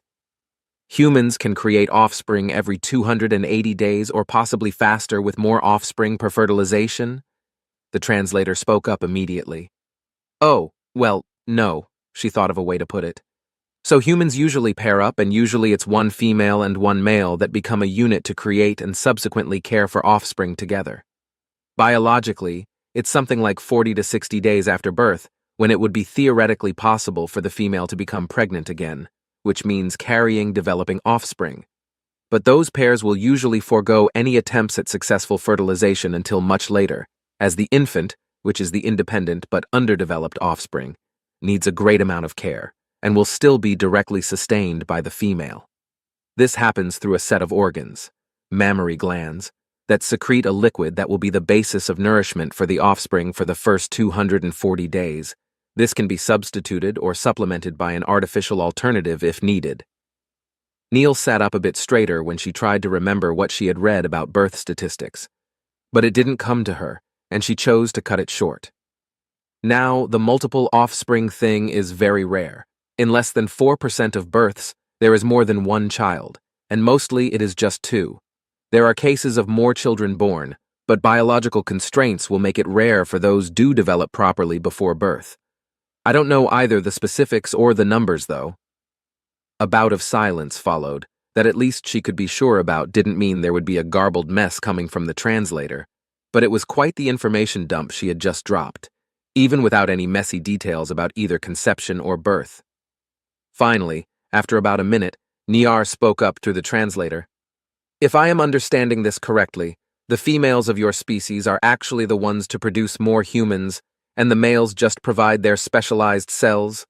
Please elaborate on the evolutionary reason for this split of species into subsets, as I only see the downside of half of the species individuals being unable to create offspring and thus having the possible population growth rate. Though Sam could not clear up the question about this split, as they claimed not to know much about the biological specifics. They did use a number of terms that Nayar could not understand in trying to somewhat explain it. Again, after Sam had admitted of not knowing something, they had tinted their reply in embarrassment. What Nayar did understand was the fact that humans were not one type of being, but two different ones that were dependent on the other to uphold their own type. Something she had never seen in other species before, neither on her species' origin world nor on any other alive planet. The humans had so many layers of novelty, her mind would probably never stop spinning if she had learned it as fast as she could learn knowledge from her own species. Luckily for her sanity, this way of communication was a slow process. After another short mental pause, she sent the simple question to the translator. "If I may ask, what are you, and what would the differences be to the other type of human?" Sam replied with a wave of excitement that she had prepared for this and needed to fetch something from her ship. Without waiting, they then ran off to come back less than a minute later, holding a rectangular metallic plate that reflected the light in a pleasant yellow tint. There were fine lines etched into the plate that Nayar could not distinguish until Sam held it up in front of her with both hands, asking if she could see it clearly. Besides other diagrams, two figures that strongly resembled Sam were pictured with a rectangle between them that most certainly was a representation of the metallic plate itself, as she deduced from the marks on it and its relative size. Then Sam explained that this was to be a gift for Nayar, as it was a knowledge cache on how humans looked and where they came from. It had been designed to convey information regardless of any other communication issues by using simple pictures. Sam pointed out the two figures and explained them to be an average representation of a male and female human. Then Sam added that they themselves were female, the childbearing type of human. Both of those figures did strongly resemble her, but were markedly different from each other. These biological differences probably had some evolutionary reason behind them that Nayar could not possibly figure out at the moment. Maybe after she had learned more about their planet Earth and other species there.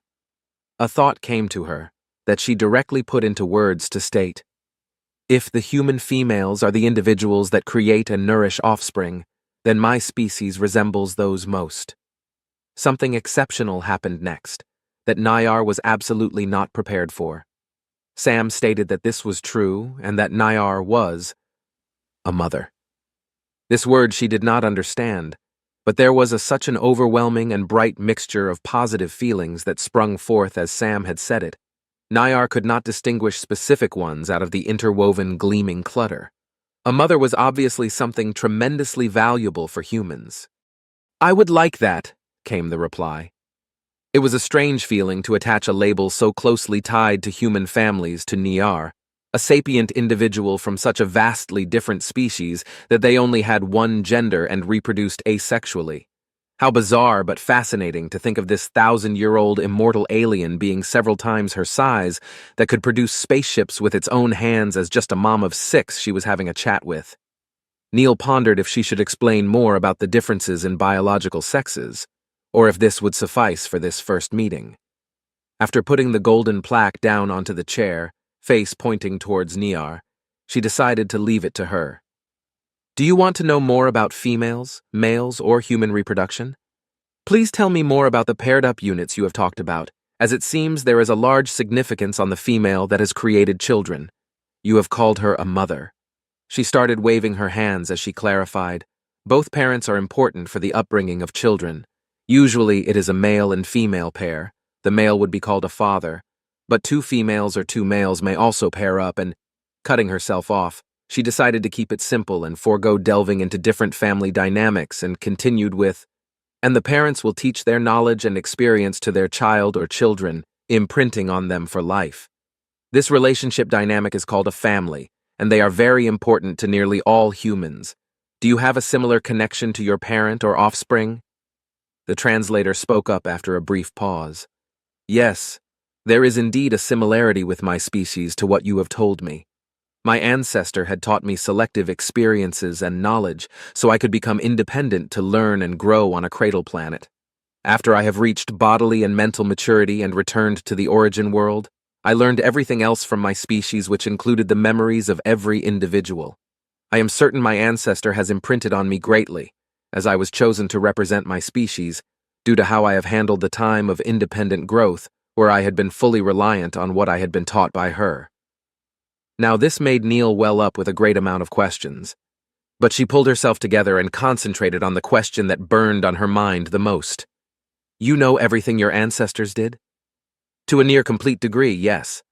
Like your oldest ancestor, the very first of your species, you know all about its life.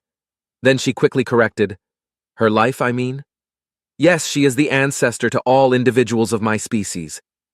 That was a flash of surprise so hard she could not even hear herself say, Can you tell me about her? What was she like?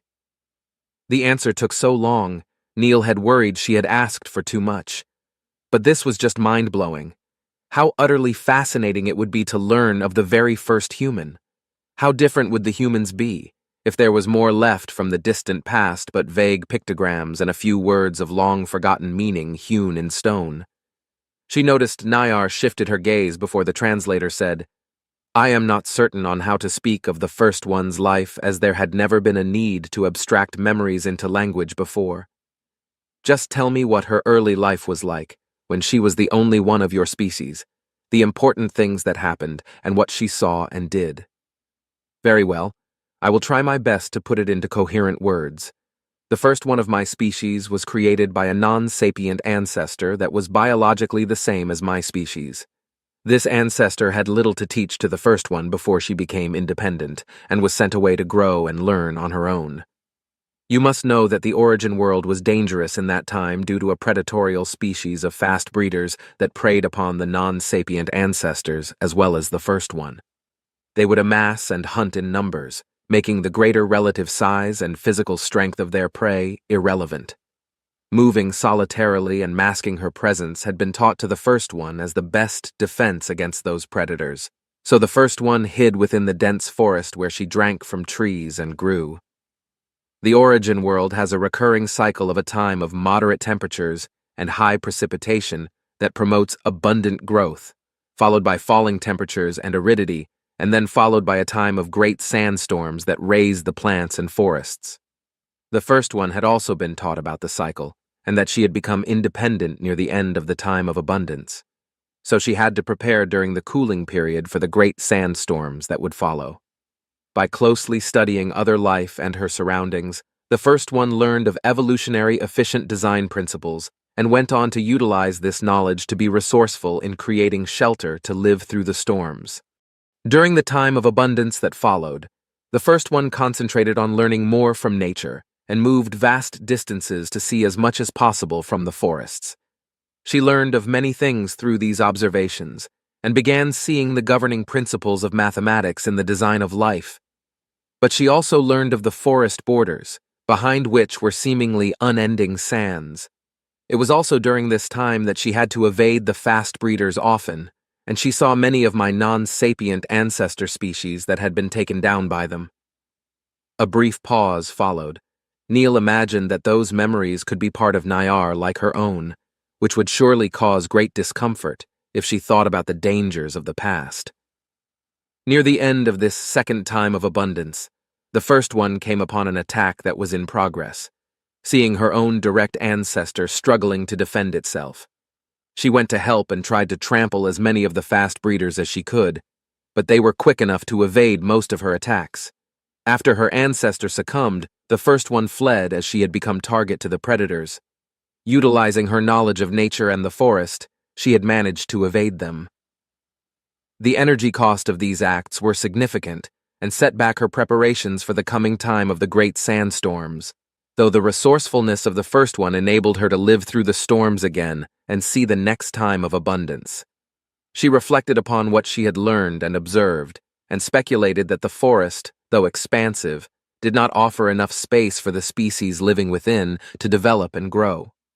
So the first one traveled to the forest border to observe the sands behind which she suspected fertile lands with more forests, and decided to search for them. Replenishing her nutrient stores as quickly as possible, the first one embarked on the journey still within the third time of abundance and left the forest behind. To navigate, she observed the movement of the sun during the day and the movement of the stars during the night, learning their predictability. Another pause, Niar shifted her gaze. I must admit that the memories of the time that followed are not in a way I can describe, but I will tell you what I have deduced myself. The first one wandered until the median point of the sun's movement was nearly above her, finding nothing, and nearly succumbing to the heat of the sands at that point. Since her nutrient stores were already insufficient for a return, she continued on until she had finally spotted something breaking the horizon. These were the hardened remains of long dead trees, sticking out of what had been a formidable hilltop that had not been completely covered by the great sandstorms. Seeing nothing else but lifeless sands and losing full grasp on her intellect, the first one became afraid and turned around. The struggle of the journey back to the forest is incomplete and barely comprehensible, as the first one had not been fully aware at most times. She did return to the forest, close to starvation, and at the end of the third time of abundance. The first one was barely able to prepare for the storms this time, and was again close to death before the fourth time of abundance began.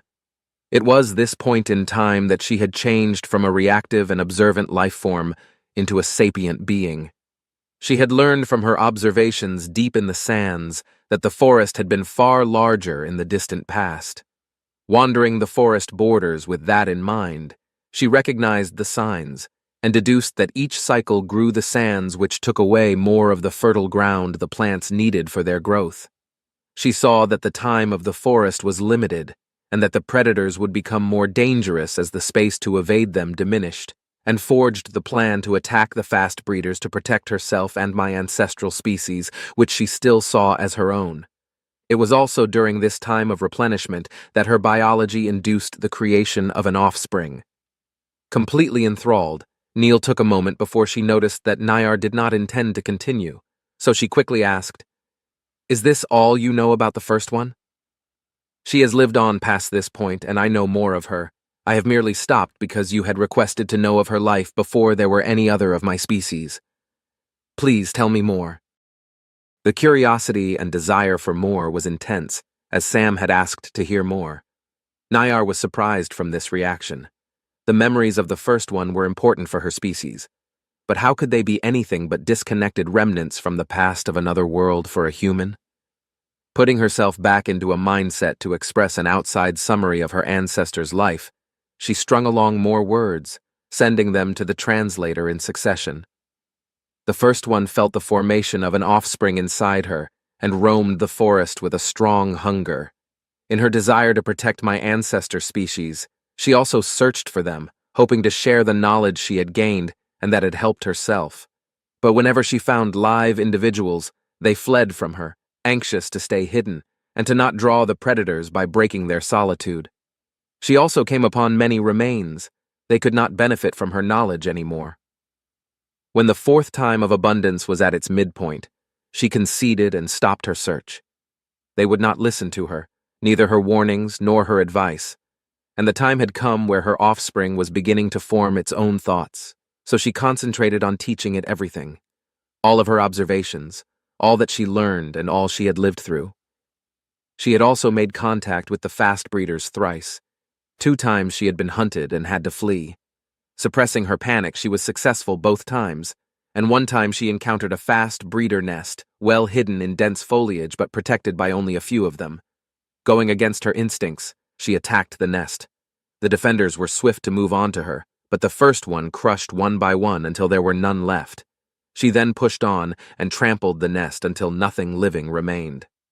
I have to add a piece of information to the explanation on the creation of offspring I have not yet given you. I did not mention it as it had not been relevant, but it has become relevant now. Because the process of creating offspring is highly demanding in energy and mental capacity, it may impact the ability of an individual to survive other energy-intensive efforts like the evasion of pursuit, or even the sheltering during the time of the storms. In the same way, the process of creation of offspring is initiated by my species' biology, through intake of nutrients and environmental influence of the time of abundance. The process may also be halted or terminated. The gravity of what Nayar had described made her remember the times this had happened to others of her species. These losses she had not even counted amongst the 713. She had also felt a wisp of dismay from Sam and waited a moment for her to speak, but she remained silent. It is what happened to the first one, after she had been hurt and exhausted by the attack on the nest. The development of the offspring was painfully halted, and she had to endure a time when it was questionable that it would resume. Through her knowledge of the forest, she could replenish her nutrient stores quickly, and so averted losing her offspring. When it became independent near the end of the fourth time of abundance, she found it to be similarly uncommunicative as my ancestral species. Though it had her knowledge and stayed with her because of it, her offspring did not go beyond passive observation and repeating what she had taught. They stayed together through the cooling period and then reunited after the time of the great storms. Then the fifth time of abundance broke, and for the first time she built something that was different from the sandstorm shelter. Utilizing the knowledge she had learned by observing nature, she built protection for her own body, and her offspring mimicked her to do the same. The armor she now carried made her slower, but gave her protection of the fast breeder's claws. The first one encountered 2 hunting groups of the fast breeders. Together with her offspring, she fought off the first. It proved to her that her knowledge and building ability was what could keep herself and her species safe. The second group she met was larger and actually consisted of 2 groups. The first one was split up from her offspring in the struggle to survive. She succeeded in driving the attackers away, but failed in reuniting with her offspring. Nayar thought about the memories after that incident, and noticed how they again were fragmented and hazy. It was strange to go through the first one's life point by point as she was doing it now, and equally strange to summarize a life into the impactful moments. If she were talking to her species, she would have already shared all of these memories in full. This following period was again a very tumultuous one and hard to describe. The memories as well carried the feelings of loss that were as strong now in Nayar as they had been back then in the first one. The first one searched for her offspring through the remaining time of abundance and the following cooling period. In her wanderings, she had crossed with the fast breeders often.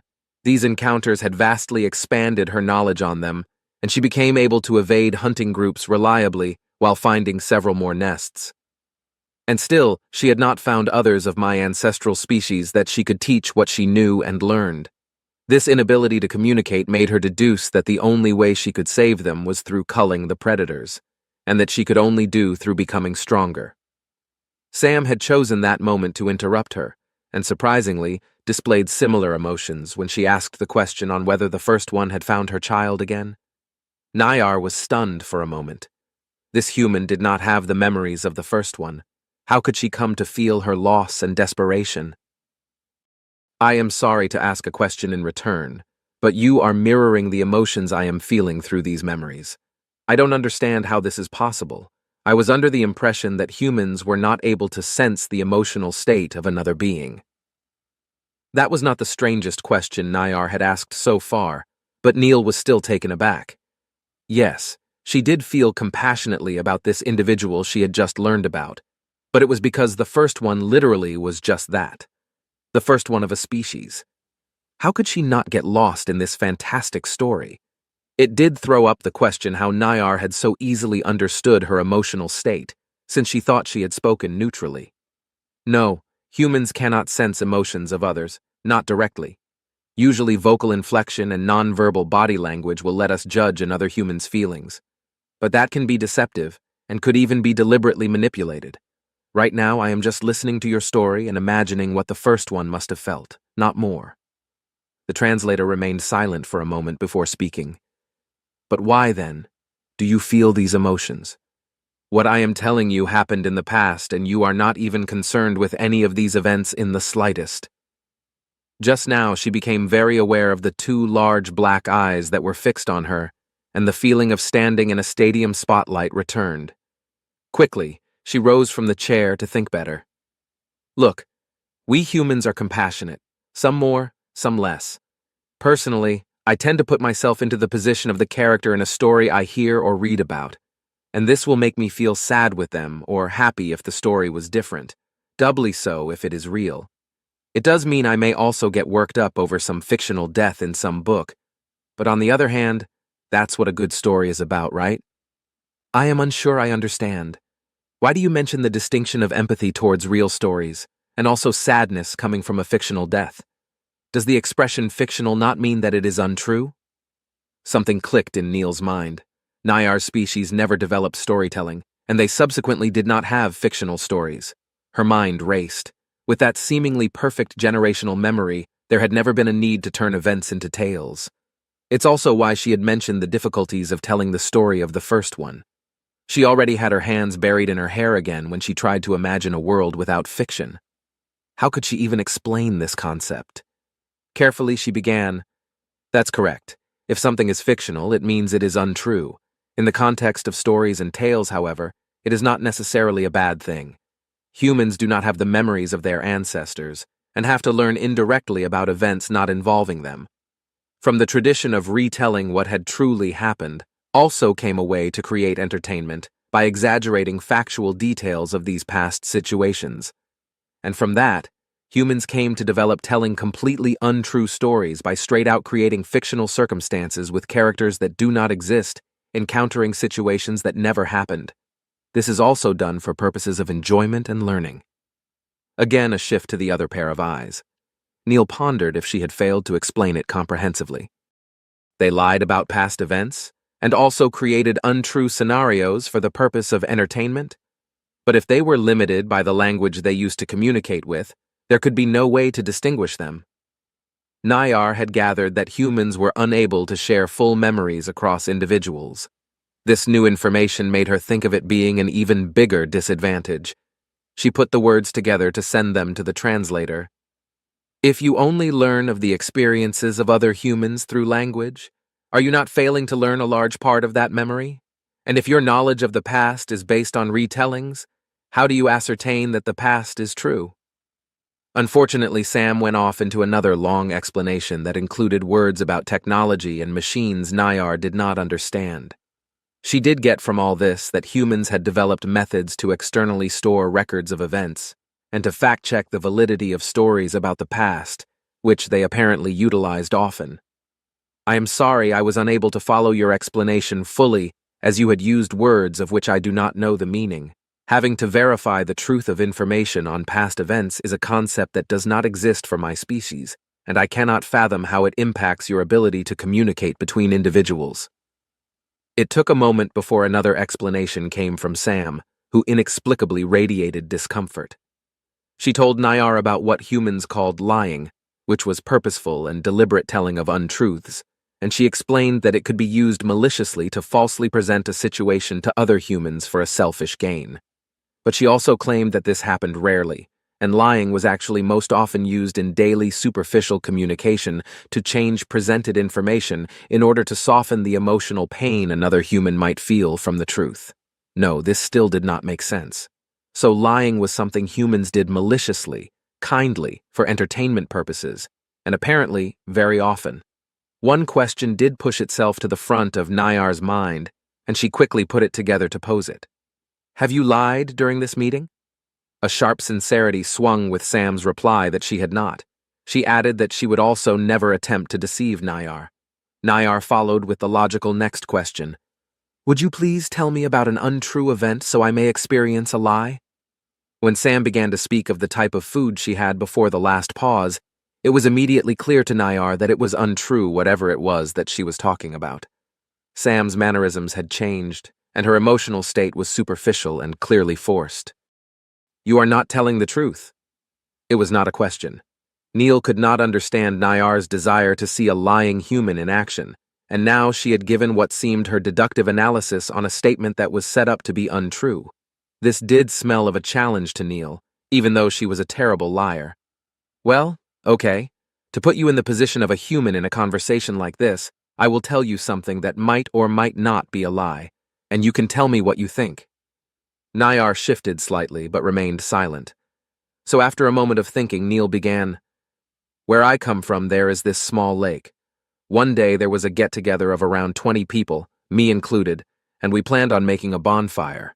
The plan was—" Neil could not even get to the actual core of the story before the translator interrupted her with the words, "You are not telling the truth." And she was baffled. That could not have been obvious. She had barely set it up. Also, Neil was pretty sure that whatever she would tell from events on Earth would be cryptic nonsense for Nayar anyway. "Okay, another story then. One day I went out to a playground with my nephew and he got stuck on top of the monkey bars. Real high ones, old school style. Now, this happened to be a day that I had been to formal events, so I was wearing nice clothes and dress shoes. But I had to get him down nonetheless. So I tried to climb up to him, and right before I was on the top, my feet slipped, I lost my grip, and I crashed all the way back down. As if to demonstrate, Neil stroked her right arm while continuing. My whole right sleeve ripped off because my cuff got stuck somehow, and I think I nearly broke my tailbone. When I was rolling on the ground in pain, my nephew magically appeared on the ground right beside me, trying to console me. I do not understand details about the situation you have described, but I know that you are talking about a real event from your past. Was Nayar a living lie detector? How could she possibly discern that it had indeed been a true story that Neil liked to tell in relaxed company? You are correct. That was a true story. How are you doing this? I can see that you are different when you attempt to tell of an untrue event. Neil slapped her hands together, pausing diplomacy for a minute to test the limits of this ability. She knew that it was a mastery to either lie convincingly or reliably detect others lying, so there was just no way for a being from another species to be just able to tell truth from lie. So you can tell when I fabricate a story? It appears so. So if I tell you I have only slept 6 hours in the last 36 hours, is that the truth? Yes. My birthday was 2 weeks ago. It was my 25th one. What about that? You do tell the truth only with the first part of your statement. However, I cannot put this information in any context. What about the fact that my father's name is Gromblancus Tartuncle III? You can tell that it is true? It is indeed true, but I am confused. Is there any merit to this information you are providing me? I am unable to understand the reason why you are sharing these personal details about you. I'm sorry, it's just... Neil stretched her arms and then set her hands on top of her own head. It's absolutely fascinating. Usually humans cannot tell if another human is not telling the truth except in cases where the lie is unconvincing. And on the other hand, the truth could be so strange that other humans may think it to be fiction. You are even missing all that framework of human experience to properly put it into context. But it had been very straightforward to tell if Sam was lying. Maybe humans concentrated more on the basic statement of language and were so more easily deceived. For Nayar, the question remained how this could ever be entertaining. I am not interpreting the validity of your statements through the information contained within, so I do not need to compare it to previous knowledge. But I am very surprised by what you have revealed, since you did mention that creating fictional events with fictional characters was used for entertainment, and I am unable to see how this is possible. This was apparently a very old human tradition, as Sam stated that the origin of storytelling came from the very distant past when humans had nothing else but information shared through told language. Events of interest or experiences that had a learning effect were turned into stories that were shared between all humans, but especially told to children. She pointed out that the aim was to keep their attention or to enhance the learning effect, so those stories were eventually changed, simplified, or made more complex, or just exaggerated to point out the valuable bits. The children eventually grew up to tell their children the same stories, and after many retellings, these stories would then become unrecognizable. Thus, they were fictional, even if they had been based on a true story at some point, learning through untruths. That sounded like a very strange concept. Why would they not just retell the closest approximation to the real memory they had wanted to share? Would that not be the strongest evidence of importance?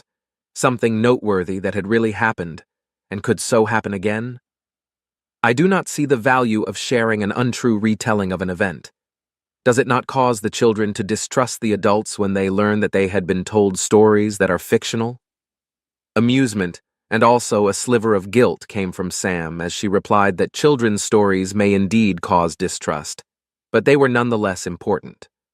If adult humans handled the reveal correctly, children could even learn from the fact that the stories were fictitious and the reasoning behind it. So at least at some point these lies stopped. For her, it still defied the value of knowledge if it was based upon an experience that had never happened. From what you have told me, I can see that mechanisms are necessary to enhance the speed of learning for your offspring. I also understand that the significance of storytelling is noteworthy for the maturity process, and I would be happy to be provided with examples of such stories. Sam quickly offered to gladly share portions or even all of their vast collection of children's stories. Then she flatly added that adults also enjoyed fiction, and even had a distinct type of it that was unsuitable for children, and Niar was right back to being confused. Humans that have reached maturity still need to be told untrue events to learn from the past? Yeah, she could definitely hear that bewilderment in the voice coming from the translator. Or did her ears just strain to apply more humanity to Niar the more she learned about her? No, it's not exactly like that. There are many historical events that did get retold in a slightly changed form because of their significance. But a lot of stories for adults and for children as well are not only untrue, but impossible. It's more of a what-if scenario. And that can be set in the past, or in a true location, or nestled within a true event. It may contain real people, or it could draw from real experiences. It could even be set in the possible but imaginative future. There are no limits. That is the entertainment value of it. We can hear or tell stories that could never happen and still learn from them. It's a way to derive amazement, practice compassion, and see characters experience things that then provoke us to reflect and think. Neil hadn't noticed that Nayar had slowly moved her head very close to the transparent barrier before the translator spoke up. Have you ever created a fictional scenario about encountering a sapient species not originating on Earth? That question, if there was fiction about alien encounters, made Neil draw a blank. How in the world should she answer that? There were probably millions of different pieces of media, and they were all over the place with their themes, genres, and alien depictions. Humans had collectively imagined all kinds of encounters with extraterrestrials, some she very much refused to even think about. Nevertheless, it was such a highly enjoyed topic. There were even alien stories made especially for children, though it was probably best not to go in depth about all of this. This is a fascinating topic for us. So yes, there are a number of fictional works about encounters with sapients other than humans. I wish to be provided examples of those stories, as well as other stories for adults. Sure, Neil waved her hands. There are so many. I also don't think it would be a good idea to just hand you the compiled works of all humans if you have never experienced fictional stories before. Would it be okay if I put together a limited selection? To Sam's surprise, Nayar did the nodding thing again as the translator spoke. This is acceptable. I trust your selection process. This wasn't something Neil had prepared for. Of course, there was a collection of representative human art that she was allowed to gift, but she was fairly sure that sci-fi works about first alien encounters were little to none among those. I am assuming that your species does not have a similar tradition of creating and sharing fictional stories, but she walked to the other side of the chair, where the waist-high cube stood that Nayar had created shortly before Neil had nearly scared her off by sharing the human population count. You have other forms of art, right? Like this cube, it's a wonderful sculpture. For a human, it would be a sign of great skill and artistry to create such a precise geometric shape by hand. Nayar's gaze had turned from her to the cube and then back again. It is a hollow shape without use, and it is not difficult to make since there is no internal structure and function. And I have understood art to mean objects you have built by hand, but you have already explained that machines have taken the task of building. Oh, well, art means more than that. But basically something is art, when it is pleasing to one or more human senses, causes an emotional reaction, and is entertaining in some way. It doesn't need to be useful. Most art actually isn't. So for me, the sculpture you have created fits that definition. A long moment went by before the translator spoke up again. Are your fictional stories art? The feeling of enthusiastic agreement arrived before Sam's positive reply. She began explaining that stories were one form of art among many, and that humans had created art since their earliest history. Something pleasing to the senses, Nayar could understand that humans would emphasize this when they built devices and machines because her species did the same. But building something without any use and just for that purpose did not make sense. Why waste the time or the resources? She sent the words to the translator. I would like to see how you create such a sculpture, as I was under the impression that you could not create objects as my species can. But Sam explained that such sculptures were made from metal, stone, or organic substances that then were either assembled or reshaped into the desired form. She also apologetically pointed out that even if she would have brought the necessary materials, she would be unable to create something meaningful due to lacking the artistic skill. While she was talking, an excited eagerness was growing in her. It culminated in Sam telling Nayar that she would bring yet more objects to show off before she abruptly turned and hurried back to her spaceship. While she was gone, Nayar turned to look at the cube she had made. It was absolutely unremarkable, and she could not see how Sam had anything positive to say about it. In stark contrast, the flat metal piece she had brought as a gift and left lying on the chair was actually impressive. It had an extremely narrow deviation in its measurements, especially in the depth and thickness of the linework, and also stored information. These machines that the humans had must be fascinating. Nayar pondered the idea to ask for a demonstration of that weaving machine, because that at least would be close by, though she could not finish the thought, as Sam was already returning. In her hands she carried two items that would probably be examples of art, but they were markedly different from each other. One was a thin rectangular object of possibly organic material, and close in length and width to the width of Sam's torso. The other item was a roughly cone-shaped piece of colored stone. The purpose of the former was made obvious when Sam set it down onto the chair and revealed it to have a depiction of part of a human on the flip side. Well, it was probably a human. The color and measurements were all different from Sam. Before Nayar could pose a question, Sam had begun talking about the object she still held in her hands. She explained that, analogous to the cube, it was a hollow shape and handmade. Nayar could not let her finish speaking. This was beyond belief. This hollow stone was very close to being perfectly symmetrical, something that was notoriously difficult to accomplish. At this point, she had conceded that the humans could not build anything themselves, and now Sam presented this remarkable object. She quickly put together the question, "How did you build it?" The words just exploded out of Neil. The basic material is clay, and the stuff made from it is called pottery. A human that creates pottery is called a potter, and they make a vase by putting a lump of clay onto a spinning wheel. This is then carefully shaped by the potter with their wet hands into a desired form. To turn it into pottery, the clay then needs to be hardened, which is done by burning it in an oven at red-hot temperatures. Beforehand, the unburnt pottery is usually covered in a solution of metallic compounds that bind to the clay during the burning and form a protective layer that waterproofs and colors the finished pottery. And just to signal that she indeed had explained it too fast and also badly, Nayar stared in silence for nearly a minute, before the translator simply asked, "You built this by revolving and heating dirt?" This in turn made her pause for a moment, while she unconsciously slowly lowered the vase she had been holding up with both hands. "It wasn't me that made it, someone else did, and it's a special type of dirt with a certain makeup. But yeah, I guess that's basically what happened." "What purpose does it serve?" "It's a vase for—" she began before noticing embarrassingly that Nayar's species might have never had a use for such things. So there is a human tradition of collecting certain plants, usually colorful ones, and presenting them to other humans as a gift. Since those are cut off from their roots or plucked from the earth, these vases are filled with water to nourish them when they are then stuck in through the top. The narrow opening would also support the plants while standing up, and the large cavity weights down the vase with water so it could not easily tip over. If I understand correctly, the act of gifting a plant is purely a social one without any deeper function.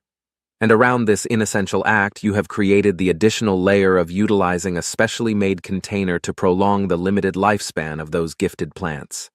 I do not see this as a good reason for humans to have invented and refined a complete manufacturing process. That did sound a bit critical. On one hand, it was true that vases did not have a purpose besides looking nice and holding plants, with the latter not having much purpose in and of itself. But Nayar seemed to be under the impression that pottery was only vases. In the distant past of mankind, pottery was the first process we found of building durable objects from the ground up.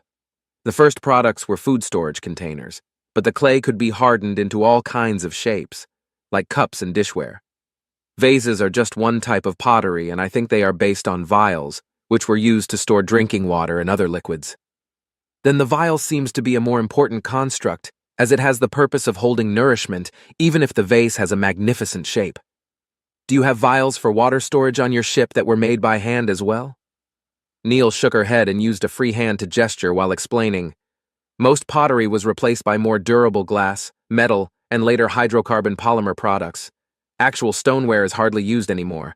So no, I did not bring any vials in my ship, as we have far superior ways to store liquids now, which also do not include any handmade parts. Nayar seemed to go through another thought process, as her large frame shifted silently.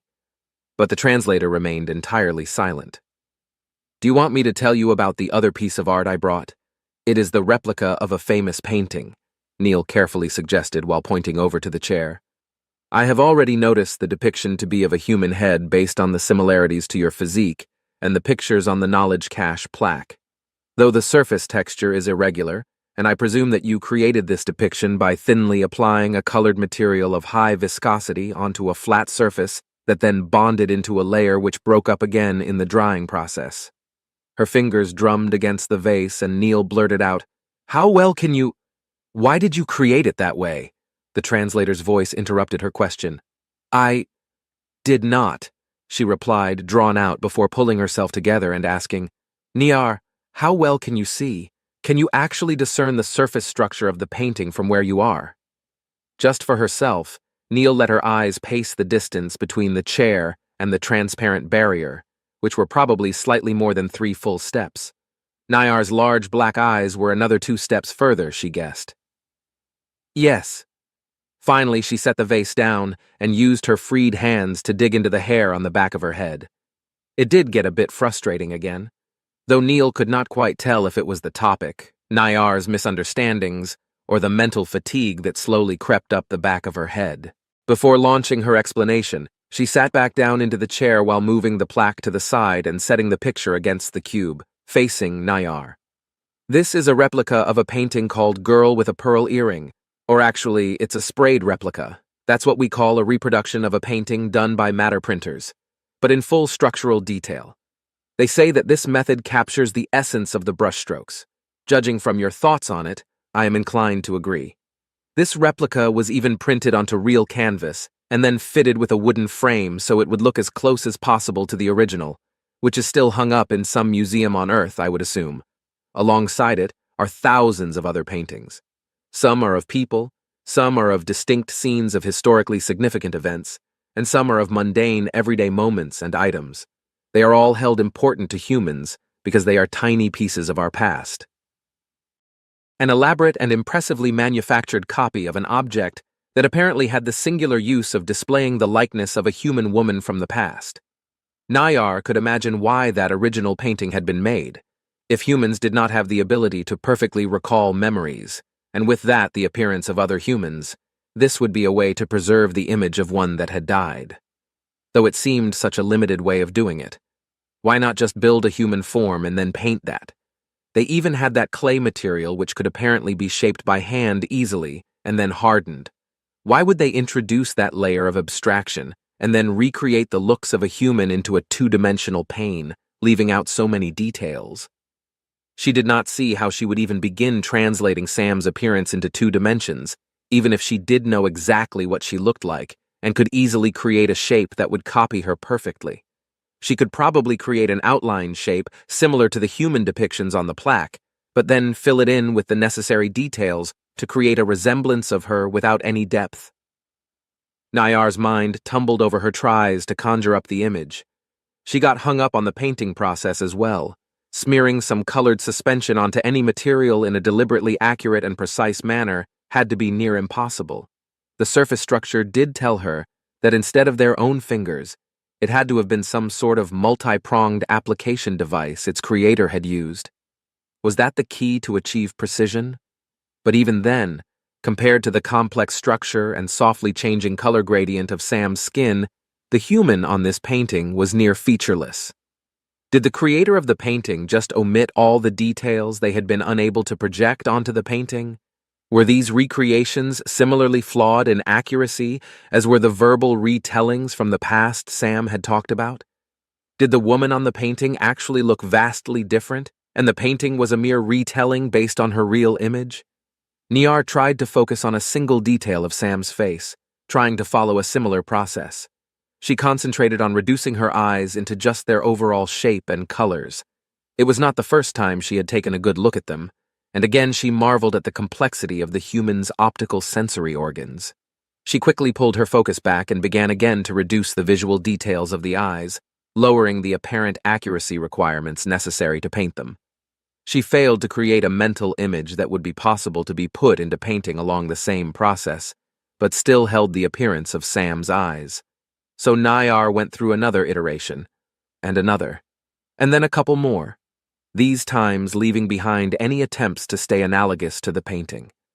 Time and time again, she frustratingly could not repeat for that single facial detail what the creator of the painting had done for a complete head, to squeeze the human shape into the limits of 2 dimensions. And that was even if she did allow herself to ignore the restrictions of the creation process. Her body, now hot from the mental strain, sent shivers up her back in an expression of oncoming exhaustion. It was a long time ago that she had done a similarly tedious exercise, and this had now taken a far larger amount of energy and a heavier toll on her than she had anticipated. Still, she could not quite let it go. Looking at just the eye in the painting, how did it succeed to capture the essential look while lacking so much else? She clearly recognized the human face, and, independently, the eyes as well, even if they were different from Sam's. But Nayar could not mentally find the point at which just enough complexity and depth was removed to create a 2-dimensional picture of even just an eye that would still remain resembling the original. How could she translate and still keep the look of that utterly lightless black expanse behind the lens of the pupil? The morphology of the colored ring around that lens that so much resembled the remnant of an exploded star. The added depth from the clear cupola above the center of the eye that was only discernible through the gleam of reflected light. She would want to reproduce the brilliance of the white multi-layered surface of the eyeball, where thin red lines forked towards the center of the eye in increasing fineness until they were invisible. And she would keep the look of the gloss given by the thin but unbroken liquid film, which allowed her to see her own reflection captured in Sam's eye. Only now, while slowly coming down from the thought exercise, she noticed that Sam had been calling out to her with increasing emotions of worry and a tint of panic. Embarrassingly, Nayar had been unresponsive for several minutes, so she quickly formed an appropriate apology and sent it to the translator. "I apologize for my inattentiveness and for not reacting to your words. Everything is in order and I am perfectly fine. I was merely caught up in my thoughts as I have attempted to fully comprehend the abstraction process necessary to create a painting and gave it my complete attention. To my dismay, I failed to copy this process." A bout of confusion came from Sam, while she asked if Nayar had just made an attempt to create a painting without her noticing. "Yes, I have done a mental virtualization of creating a painting of your eyes in a manufacturing process analogous to the one used to create this painting. I would prefer to change the topic away from this form of human art, as I strongly desire further analysis, though currently do not want to apply more mental energy to it." Quick flashes of several different emotions were barely noticeable before Sam came to rest in a forced, neutral state. She then explained that there were many more forms of art, and that she had selected these 2 objects to bring over, as she had assumed they would be the easiest ones to understand for Nyar. She added an apology to her false assumption, before offering to talk about music, which was an art form that was as heavily ingrained in human history and traditions as storytelling, while being similar to it. Before waiting for more information, Nayar blurted out the question, "There are no new objects for you to show me." The reply, shaded by the joy of an epiphany, was negative. Sam stated that a human voice would suffice for a demonstration, which she offered to give. At the same time, she apologized in advance that the only music she could recreate would not be well representative of the art form as a whole. Nayar's body had not come back to a calm state quite yet, but this seemed to be a less taxing topic. She did already figure out how the humans shared information via their voice through language, which had a logical structure and perceivable patterns. She deduced that this had to be something similar, if not entirely the same. "Please proceed with a demonstration of music," she sent to the translator, though she was in no way prepared to handle what followed. There was a sudden peak in emotions radiating from Sam, which were very similar, and as overwhelming as they had been back when she had mentioned the word mother for the first time. It nearly drowned out anything else Nayar could think about, and made her mirror the feelings compulsively. A pleasant warmth had now taken hold of her, and she felt deep admiration and cherish for an individual she knew nothing about, besides these feelings Sam had towards them. Along that came shades of subtle positive sentiments that told of the importance of this relationship she was clearly associating with the words she was speaking. There also was such a strong desire for protection and care that it put Nayar in a state where she was torn between what her body actually told her and the easily believable imagination that she carried a dependent offspring which made her feel these emotions. The rest of her concentration went towards listening to the words, of which she could not recognize most. Sam was speaking in a pattern that also was vastly different from how she had spoken before. Alongside this new speech pattern, she varied her voice in tone to accurately create and recreate frequency successions that had a discernible mathematical regularity behind them. Just using her voice, Sam created a harmonious flow of speech that, together with her powerful emotions, utterly enthralled Nayar for the length of the demonstration and still left her slightly dazed after. What was that? The translator hadn't spoken in the fluid, booming voice. Instead, it had just sounded more like the old device that Nayar had used before. Coupled with this second-long pause, it made Neil slightly worried again. Maybe she did something wrong? Hesitantly, she explained, "That was a song called Arroro Mi Niño. It's a lullaby, a type of music designed to soothe children. It's not that well known and it's very old, but it's the only thing I've been practicing." "Is this how you communicate emotion to your offspring?" The voice did sound normal again, but Sam was still perplexed by the question itself. She sat back down while thinking about an answer. "In some way, sure. I mean, a lullaby is usually made up of pleasant-sounding words, and it's meant to be sung slowly so it would instill calm and peace. At least for my nephew, it always works." As she leaned back in the chair and put her hands behind her head, she added, "I think lullabies in general are one of the oldest forms of music. Calming children down had to have been necessary since humans first existed. My species has a similar mechanism to instigate a calmed state with harmonious sounds that may as well be utilized on dependent offspring. The specific composition of the sounds is unique to individuals as it cannot be copied precisely. I am unsure if I am able to properly demonstrate this ability to you, but I would nonetheless offer to try." This had taken an unexpected turn. Did Nayar's species actually sing too? Of course it would be different from a proper song as they had no actual language, but humming and whistling was also music, wasn't it? "I'd very much like to hear that. Please, show me your version of a lullaby." For a long moment, nothing happened. Then a soft but deep hum began emanating from an indiscernible location. It had a slowly evolving tone and was remarkably difficult to focus on, so Neil closed her eyes and strained her ears. Deeper and higher notes slowly joined in, carrying their own seemingly random pattern that went along in harmony to the previous ones. After a while, they had become numerous enough to turn into a complex acoustic sensation.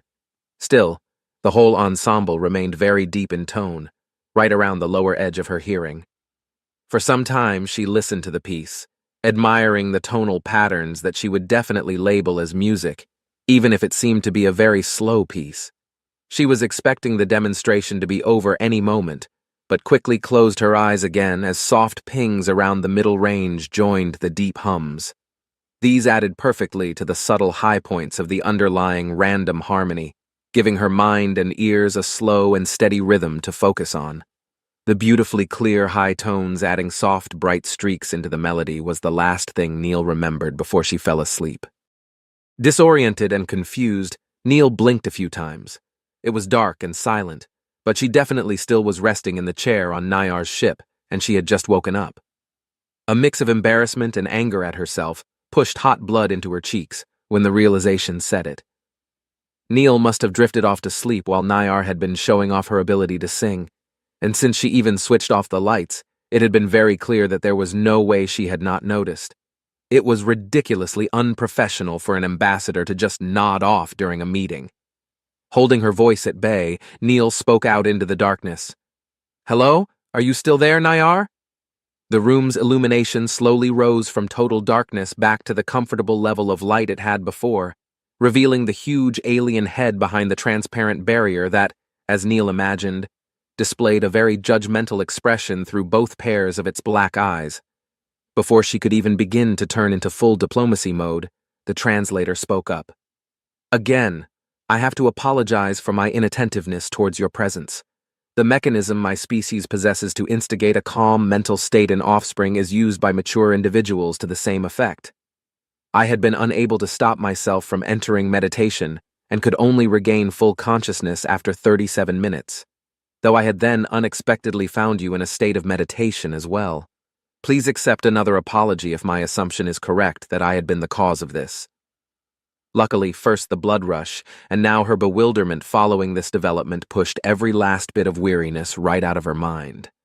Taking this newfound energy, she jumped out of the chair and went a few steps along the large window to sort her thoughts.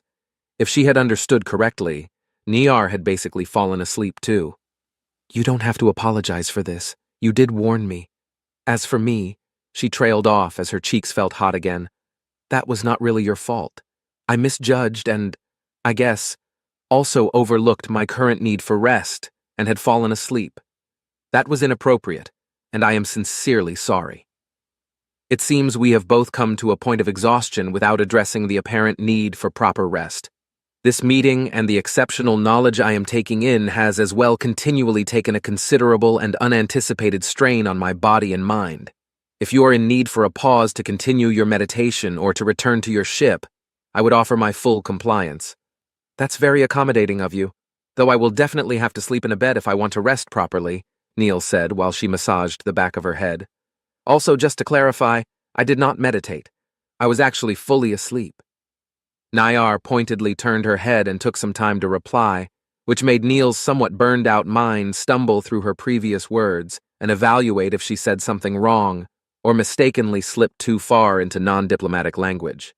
Does meditation not describe the state of mental recharge through self-imposed sensory isolation and sleeping as a form of biological hibernation? A moment went by until she completely understood the question and could answer, Yeah, that's correct, but you put emphasis on the distinction that you had been asleep previously. It wasn't the best moment to try to follow the thought process of a 10-ton immortal alien being. Neil tried nonetheless and made an effort to remember what she had been told about the non-sapient species on the exoplanets with ecosystems. It had been noteworthy that only on one other planet's evolution had brought forth animals that had something resembling a distinct sleep-wake rhythm. Pretty much all of Earth's species have their biology closely tied to the day and night cycle. Part of that is a pattern of alternating activity and rest. During that period of rest, energy is conserved by not moving and also minimizing mental activity. In humans and other species too, that's what we call sleep. That had been part of what she could recall from the textbooks and part horrible mess. So she quickly continued. Let's just look at humans for now. Biologically, we are designed to be active during the day, with our eyes working best in those light levels. For better efficiency, certain biological processes are slowed or even paused during that time. These are still necessary for our well-being, though, so after a daytime of high activity, we get an increasingly stronger desire for sleep. We call it being tired, but it's more than just mental or physical exhaustion, since it will also happen if we don't actually engage in any activities during the day. Sleep is usually initiated voluntarily, but it can also overwhelm us if the state of high activity has gone on too long, or the previous sleep periods were insufficient. Somehow, she successfully pushed the memory of just that happening to her away, and continued with barely a pause. During that time of rest, we are not conscious and have little awareness of our surroundings. It's actually dangerous because of that, and in the past, humans lived in groups in part to protect each other during sleep by alternating sleep patterns. Now, meditation is a deliberate mental state that we can enter to relax or recharge. The main distinction to sleep is the biological necessity. While some humans do meditate regularly, not all do. On the other hand, if a human doesn't sleep for too long, they die. Neil felt the sudden sub-bass pulse again that would have made her flinch reflexively if she hadn't already taken a stunned step back in reaction to the surprisingly quick movement of Nayar as she leaned in against the glass while somehow also rising up, making Neil acutely aware of her massive presence. The translator spoke loudly, quickly, and messily. "Are you in danger of dying?" There was a wave of panic coming from Sam that wasn't unlike Nayar's state after hearing that humans would die if they didn't get to sleep. She never imagined that Sam could have been in danger on her ship after being so careful to replicate the optimal environment for humans down to the specific attraction field strength. Only after Sam had hastily answered that she was perfectly fine and only tired, Nayar somewhat relaxed. Sam went on to explain that sleep deprivation could only become deadly after more than 5 consecutive sleepless days, and humans would show severe and noticeable negative mental effects long before that. I was highly worried for your safety after receiving this piece of information, as you had omitted any mention of your necessity for sleep in the preparation for this meeting. In my species, there is no biological need for hibernation in these highly condensed intervals.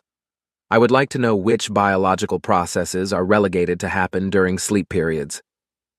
Though it seemed Nayar would not get a full answer to her question, as Sam excused herself to not know the processes in detail. She did mention that among those were certain biochemical processes of the brain that were relevant in memorization and learning. There still were a number of unfamiliar words and seemingly nonsensical expressions in the explanation. Strangest of those were the mention of short-term and long-term memory. So Nayar put together the appropriate question. "I was unable to follow your explanation as you have mentioned several expressions that are meaningless to me. Could you please elaborate especially on the connection between memory and time frame?" Nayar noticed how Sam remained in a forced, emotionally neutral state through her explanation. To her dismay, there were only more nonsensical expressions and seemingly disjointed pieces of information about the human brain.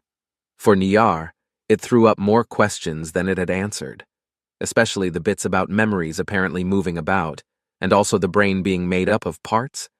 She could only put it down to her failing to properly grasp the human language in matters of biology, but she still desired clarification because this appeared to be a very wrong conclusion.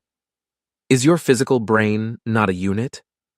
But then Sam actually stated that humans had the brains of 2 other non-sapient species alongside their own. Nayar was too stunned to comprehend anything following that.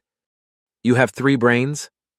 Neil blinked wordlessly in surprise after having been interrupted by that question. How bad had her explained been? Or was her exhaustion now too much and she actually talked nonsense? "We actually don't," was all she had managed to come up with while she fleetingly waved her hands, forming meaningless gestures.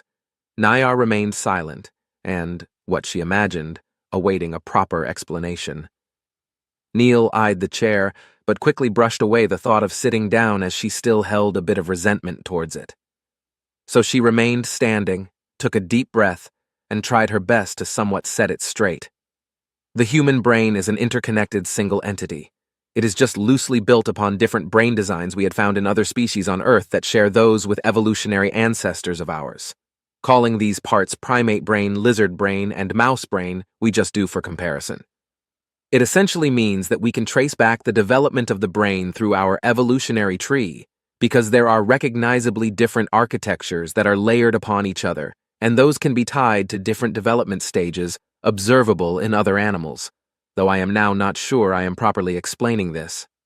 The information she had provided was what she had remembered from learning biology in some class. It had not been a priority for her to read up on the brain specifically. How nice would it be to just be able to recall everything she had ever read and heard? "The structure of your brain is highly fascinating, and I can say with certainty that my species has not come upon life forms that would compare. How does the signal prioritization and self-governance through those layers function if they are structurally divided?" Neil's fingers had been tied up with each other already, but at this moment she became aware of her fidgeting. Why was it possible to be restless and tired at the same time? She put her hands on top of her head and took a few steps along the transparent barrier to get the blood moving. It did not help to make clear what Nayar had actually wanted to know. "I'm sorry, I don't understand your question. Could you explain differently what you want to know?" Even though the actual movement was tiny, it was very noticeable that the black eyes followed her slow pace. For some reason, Neil suddenly became very aware of the fact that the other room had a floor that was much lower. A revelation popped into her mind that since it was at least 10 meters below where she was standing, she was basically looking out a fourth-story window. This made Nayar appear ridiculously big again. Her size seemed to be relative to how conscious Neil was of it. And there had been moments where she had nearly forgotten that she was speaking to a life form 10 times bigger than she was. From the top of the white cube, the translator's voice easily filled the whole room as it spoke in the fittingly booming voice. I am asking about the mechanism with which you dedicate focus of the scattering signal cascade on the mental activity that is most relevant to the current moment while filtering diverging branches and fractal pathways across your different layers. I also desire to know if having distinct architecture types necessitates the maintenance of individual process direction orbits in each layer. What? Was all that slipped out, as she utterly failed to process what seemingly had just been a jumbled mess of words. It must have been a strong enough reaction, because Nayar didn't wait for more. I am unable to find the correct words to further elaborate and see that I have already failed to put them together correctly on my previous attempt to do so. Letting that sit for a moment, the translator continued. I desire to know more about the evolutionary pathways that led to the development of the human brain instead. Could she confidently answer that at least? Neil wasn't too sure about anything at the moment, and maybe it was a good point to instigate that break, especially because she noticed that her own thirst for knowledge had been all but buried under a dense blanket of mental fatigue. She was pretty sure that she would normally be absolutely fired to learn about the physiology of Niar's brain. So she pulled herself together and said, I would like to take you up on your offer and take a long rest on my ship now. The white pressure suit chest piece came down onto the console with all its inconsiderable weight and barely a noise. Ambassador Neil made a far heavier impact onto the swivel chair, where she then sat unmoving for half a minute. Somehow she mustered up enough concentration to plug the connection cable from the console into the only port on the chest piece. Though she did internally complain about the no-emission standard that all of her equipment had to adhere to because of this first contact meeting. Using connector cables was something straight from the last century. The right-hand screen on the console showed the ongoing data transfer, and the left one turned on to display the anonymized approximation of the face of her contact after she touched the appropriate buttons. Hello, Ambassador Neil. I hope you are well. Yeah, I think so. Here's some more stuff for analysis. See if you can get some good answers to the questions I had left open. Okay, what is the current status? She began and then trailed off. Taking a second attempt, she said, It's fine. Nayar is open to questions and eager to learn about us. I would leave the score at 8. I did fall asleep half an hour ago, though, when we were talking about music. Unusually, a short pause followed. I had strongly suggested resting during the last break. How much time do you have now? I asked for 6 hours. It's fine. I'll go and sleep for 5.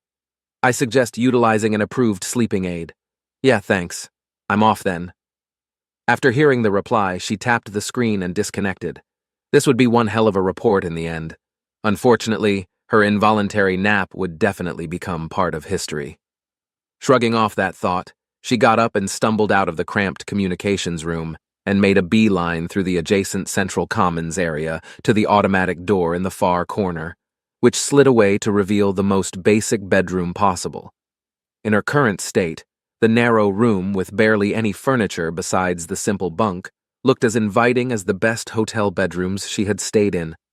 With automatic movements, she took off the rest of her suit and put the parts neatly in an unsorted pile on a random spot on the floor. Then she crashed into the bed and commanded the lights off. In this sensory isolation, her thoughts were exceptionally loud. Lying still for a few minutes just revealed that her mind again seemed to be unable to pause even in this tired state. Besides the thousands of little things that were swirling around, the most important question just continuously burned in front of her closed eyes. How could she lie here and sleep while there was an intelligent alien being nearby that she could ask literally any question?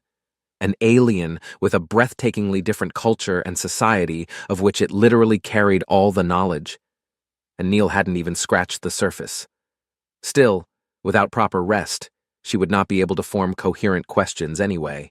Blindly, she grabbed at the headboard and found a portable screen she dismounted and held in front of her. It switched on, dimly lit, and offered her a selection of things to choose from. Open up the latest recording I brought. It complied. Jumped to the timestamp where I had asked to hear a lullaby and play. It again complied, and Neil listened to her own voice before the first tones of Nayar's music began a few moments later. Save this timestamp and stop playing when I'm asleep. She put the screen back to its place and rolled to the side. This time, she didn't even remain awake long enough to hear the pings from the middle range join.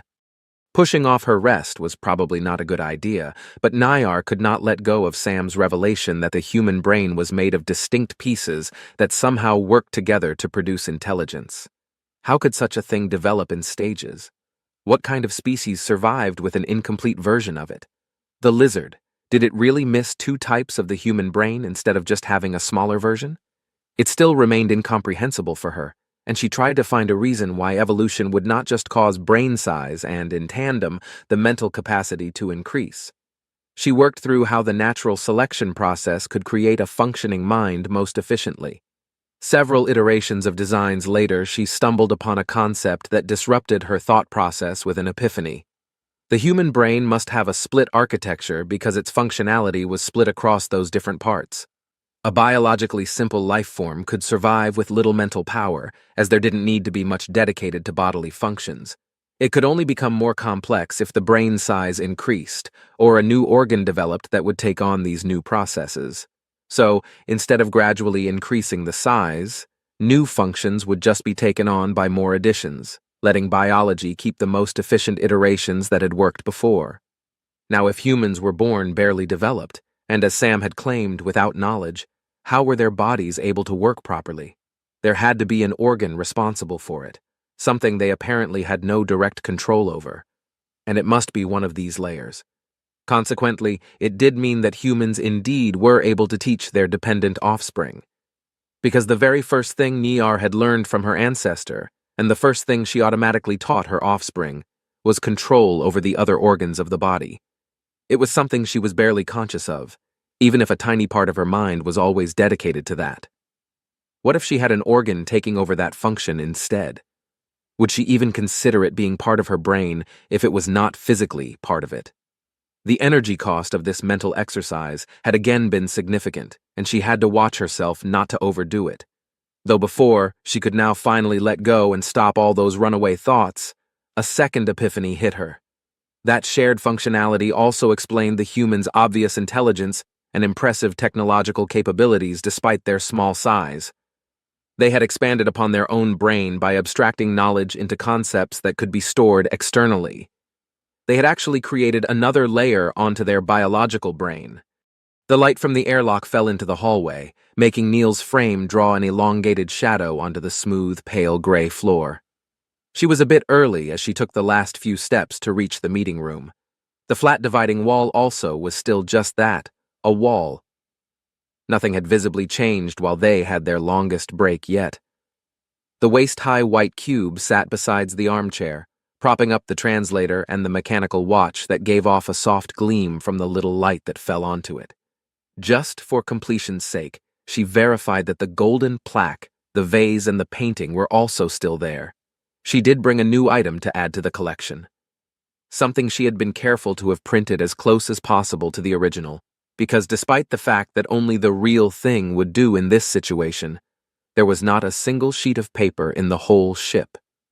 They had been so insistent on filling the exploration ship with as much storage and fallback systems as possible, there was no space for books or anything to write on. This meant that this white paper marked with 24 lines of jet black text was actually made from completely synthetic materials. Its components had not been extracted from wood and then brought together in a top-down approach, but were instead extruded from the nozzles of a matter printer, which had created this sheet from the molecular level bottom up. It was probably the most inefficient way possible to get a couple sentences onto a piece of paper, and had undoubtedly been a massive waste of printing time. When the lighting of the room finally turned on a couple minutes later, and the barrier became transparent, Neil cheerily exclaimed, "Good morning, Nayar. I slept really well, and I hope you're refreshed and energized too. I am joyful to see your return, and equally elated that you have had a pleasant rest. I have replenished my nutrient stores and prepared my body to reliably support me in this endeavor to learn ever more about your fascinating species." Standing again in the gaze of those black eyes had slowly turned from unnerving to normal, and right now it even felt somewhat pleasant. Neil smiled broadly. It seemed like Nayar was as ready to go as she was after a good breakfast and some coffee. "I have brought you this," she said while raising the sheet of artificial paper that lazily flapped about from the movement, "to answer some questions from yesterday, and also show you something I had mentioned before but not been able to demonstrate." "Is this object another knowledge cache?" came Niar's ridiculously accurate deduction from the translator. "It is indeed, one of the oldest kinds of stored knowledge. This is written language, spoken words put into symbols that can be read by basically any human. It is a universal code based on 26 unique symbols we call letters.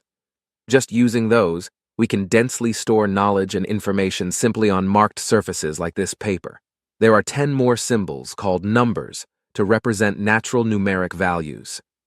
While she explained that, she pointed out the first line of text on the paper, which was the alphabet, and the numbers 0 to 9.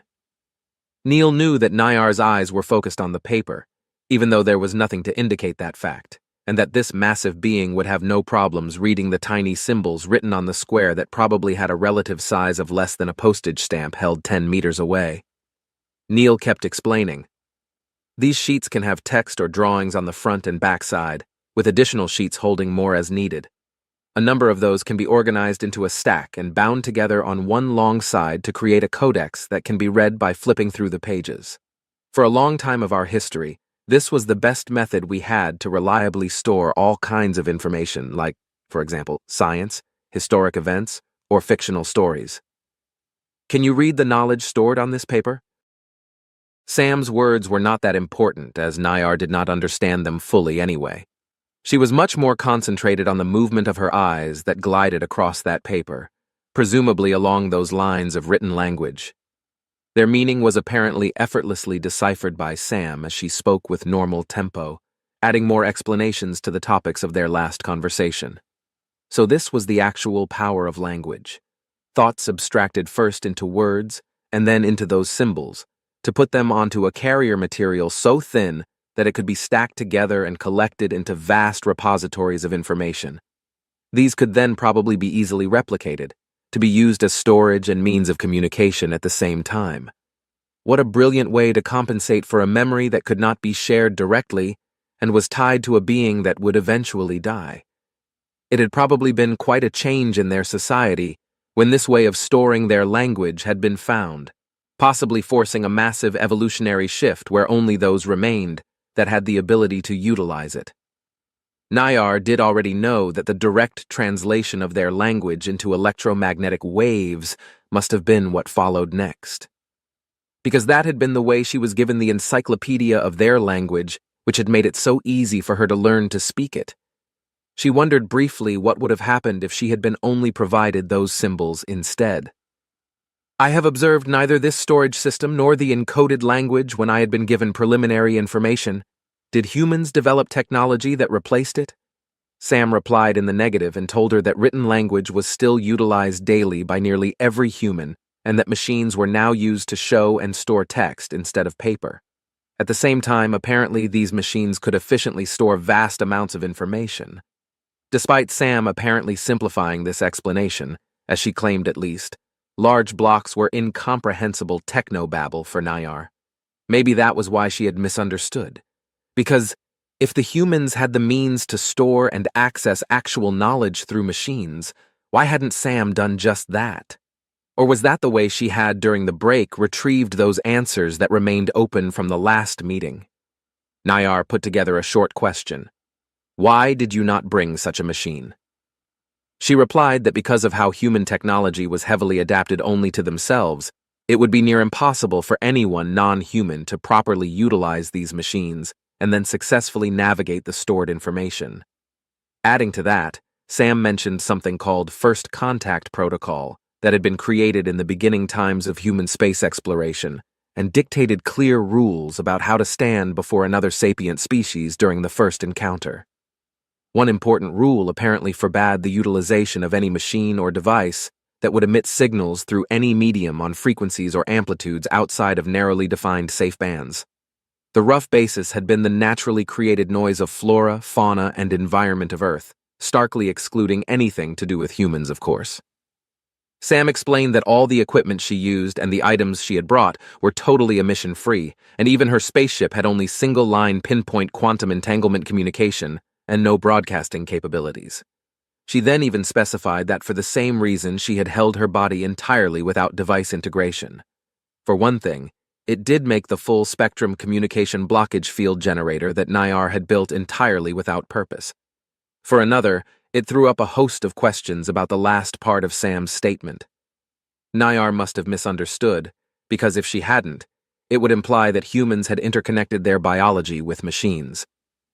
Please explain the context of your statement about not having machines connected to your biology. A steady uneasiness overlaid Sam's explanation that also seemed to be rather careful. From it, Nayar had gotten the confirmation that humans indeed put non-biological additions onto their own bodies. Sam explained that the first of those had been mechanical replacements of limbs and organs, but the technology developed to the point that most humans added special devices to their brains. Nayar had to quickly stop herself imagining how this would supposedly work. It seemed too gruesome. She sent the simple question to the translator. Why are humans doing this? Communication, Neil answered. She elaborated on it a moment later. A large part of our technological development was driven by the desire to stay connected to others. Throughout our inhabited space, there is a vast communication network nearly everyone wants to stay connected to at all times. I guess implanting the necessary devices into the head is actually only the logical next step after developing those devices to the point where they could be always carried around with us. The translator quickly replied with a question. I do not see how harming the brain can be a benefit in any way. It appeared as though Nayar severely misunderstood bionic implants, and it was totally Neil's fault. How could she expect an alien that had literally never used electronic computers to not misunderstand her offhand mention of them being attached to brains? Neil leaned against the chair and crossed her arms. She had already gone too much into detail. How much more would make sense? Okay, I see that I have explained it poorly. Let me first say that cranial implants do not harm the brain in any way. They are actually very tiny and sit on the outer skin of it, and they only send weak electrical impulses to affect it. She reflexively pointed at her own head, as if that would help in any way, and said, There is no physical change to the brain itself, and the process to implant or remove them is very simple. There was a pause before Nayar shifted slightly, and then another minute went by before the translator spoke up. I can see that using machines to overcome biological limitations is what you do, but I could not imagine transcending utilization for integration. I want to ask the question why you had foregone these implants if communication is valued so highly. Neil stood up straight to answer. I wanted to always be ready to become a first contact ambassador.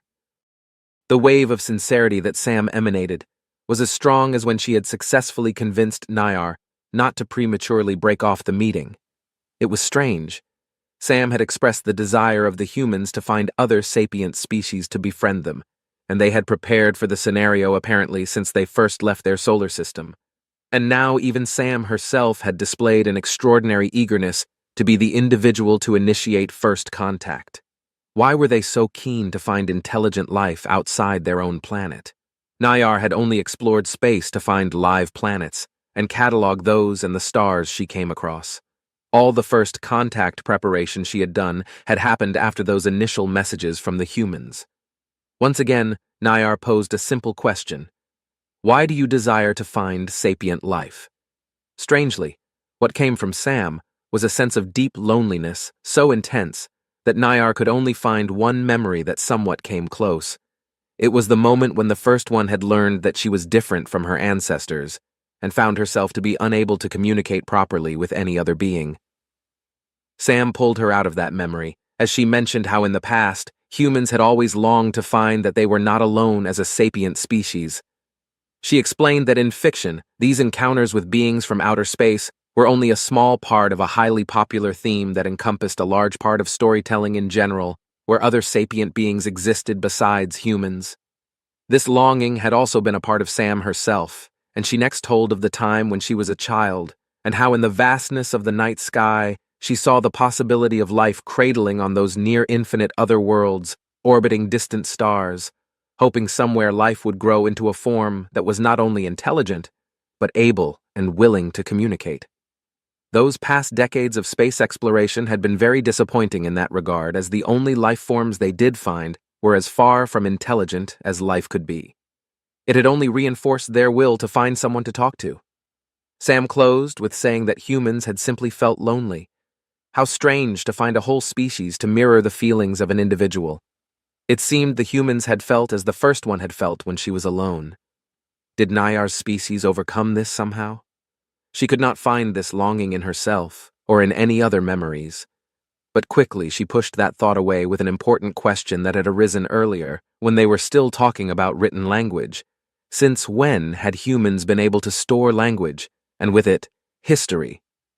This is fascinating, and while I do not find a similar desire inherent in my species, I can understand the feeling. I want to know more about your species' history. Please tell me since when this paper-based knowledge storage system is in use by your species.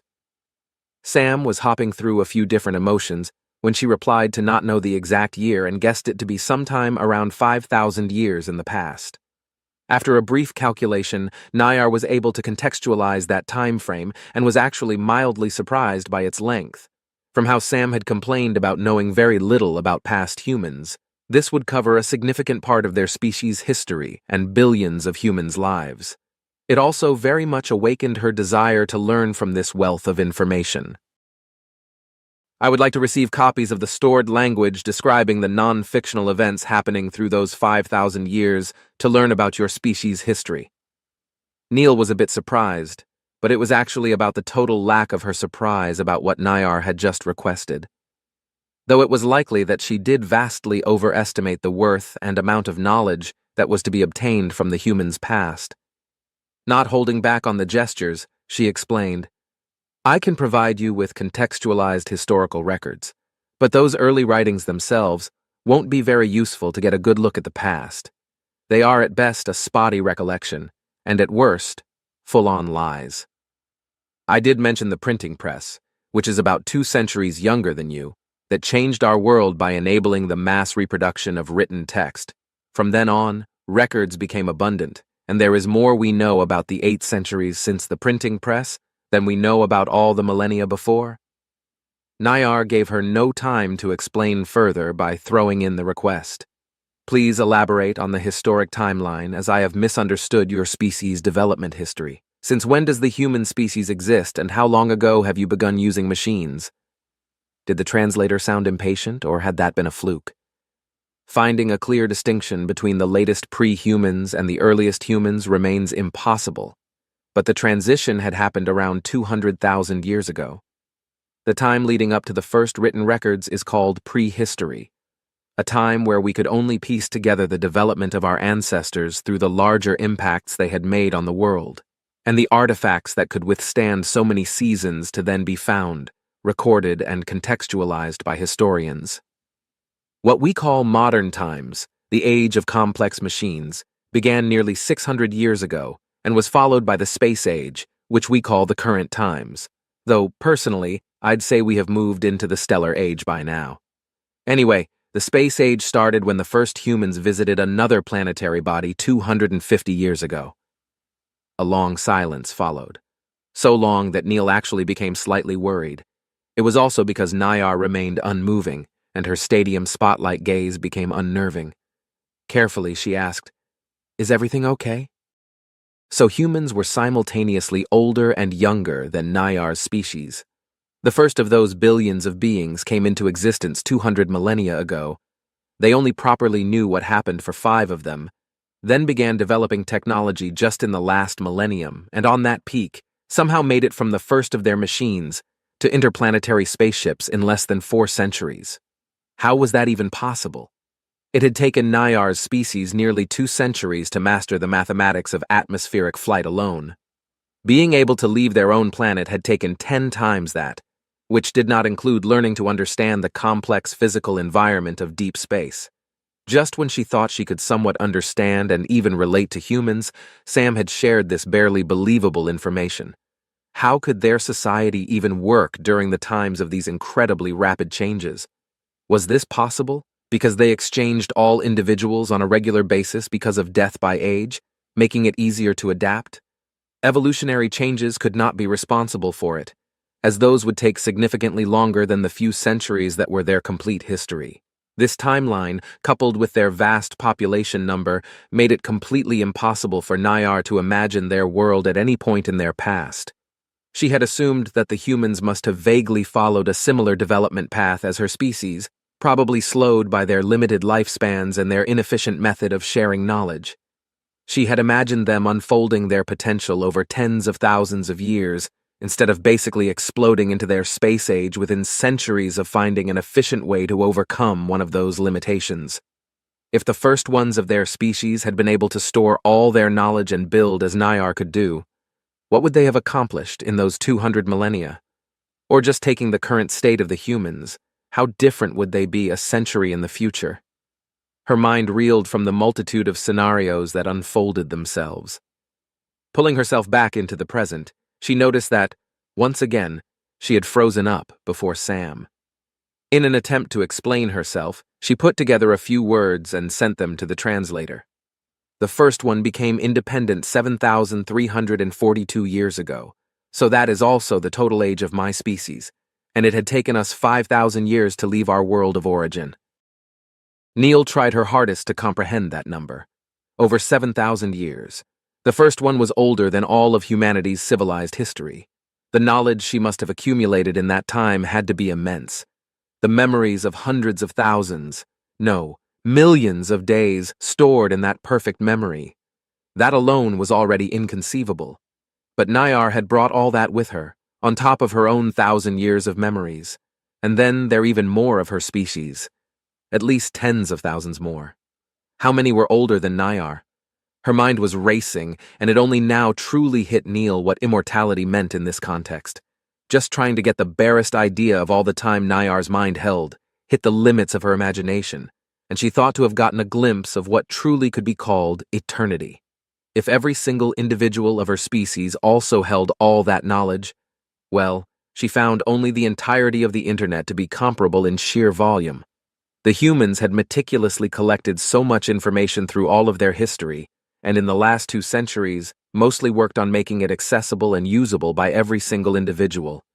And there was Nayar, rivaling all that on her own. Neil let herself drop heavily into the chair. The weight of the endless questions bouncing around her mind simply flattened her. Her whole remaining lifetime would not suffice to learn all that she wanted to know. Nayar, I cannot put into words how little I can comprehend what it would mean to be over 7,000 years old.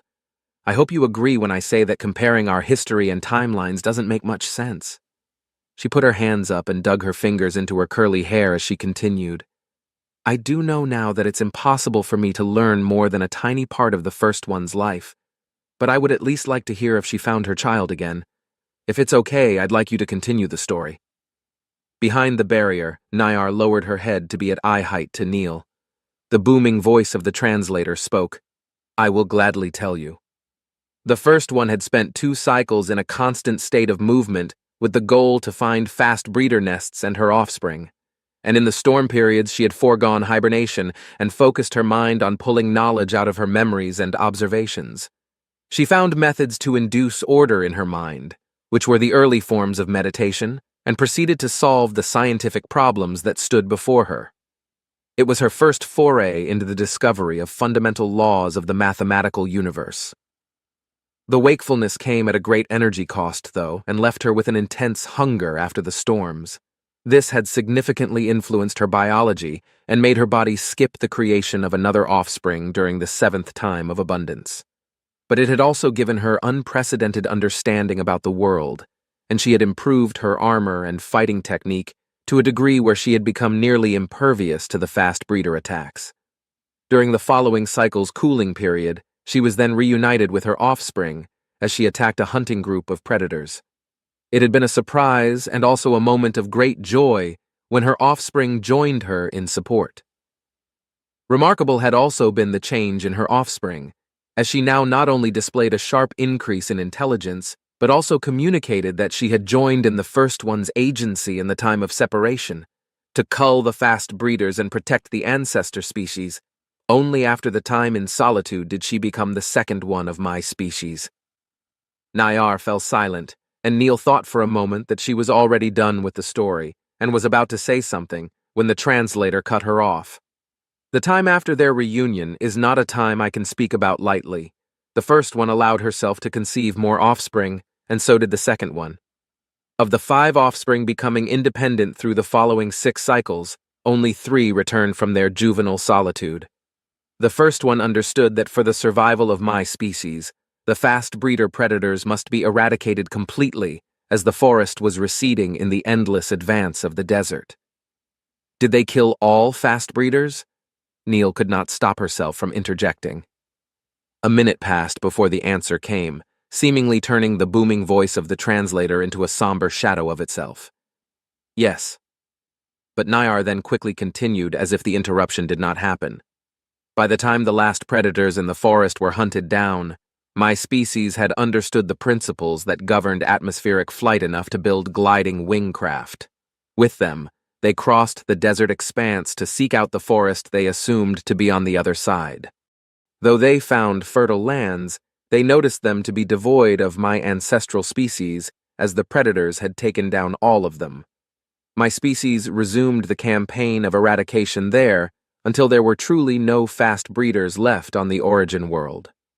The number of individuals had reached 756, and would remain so for the next 2 millennia as my species worked on conserving the remaining resources. What then followed, you had called the Space Age. Silence. Was it another pause? Neil could feel the weight of this story and the things it implied.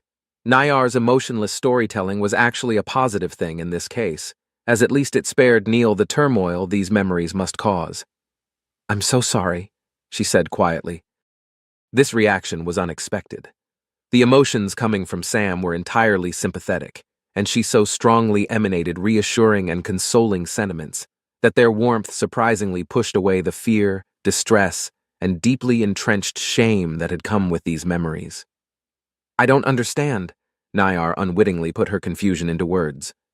Sam began explaining with unchanged emotions that she had difficulties properly relating to these events, even though she very clearly did not. She continued to talk about the past of the humans when they had been prey to other animals, and as a remnant of that time still feared the darkness, and of different times when the human species as a whole had such an unpredictable future ahead of them that multiple generations were broken by the anxiety. Though she made clear that there was a great distinction between this evolved fear and the second-hand knowledge of history and what Nayar's species felt, as they had practically lived through it by having these memories. She made the point again that she could not relate to having to live with all of her ancestors' memories being available so vividly and still having this kind of impact 7,000 years later. That was why she had expressed her sympathy, as she saw that every individual of Nayar's species must overcome this entire history as soon as they matured enough to synchronize their knowledge to then hold it as if they had lived through it. Nayar was utterly taken away by this revelation. She had noticed Sam's compassion before, but to see that this human, a tiny being with limited lifespan and a past lost to dead memories, could understand Nayar's species in such a way was astounding. Right then she felt that she could put the trust of the world into Sam's hands, but she needed to keep herself from becoming lost in these thoughts. This was a diplomatic meeting between 2 whole species after all, one that turned out to be much more rewarding than she could have ever hoped when she received those initial transmissions. "Thank you, Sam. I see now that our meeting must soon come to an end as I need to return to the origin world." Worry and surprise swung with Sam's question if she had said or done something wrong. "You have not done wrong once since we first met. I merely have the desire to relay what I have learned so our species can truly begin a friendship. Never before have I held knowledge this precious and important, so I'm eager to return as quickly as possible. Though if you have any further important questions, I will remain to answer them." Hundreds of questions popped up in her mind at once, each seemingly more important than the last.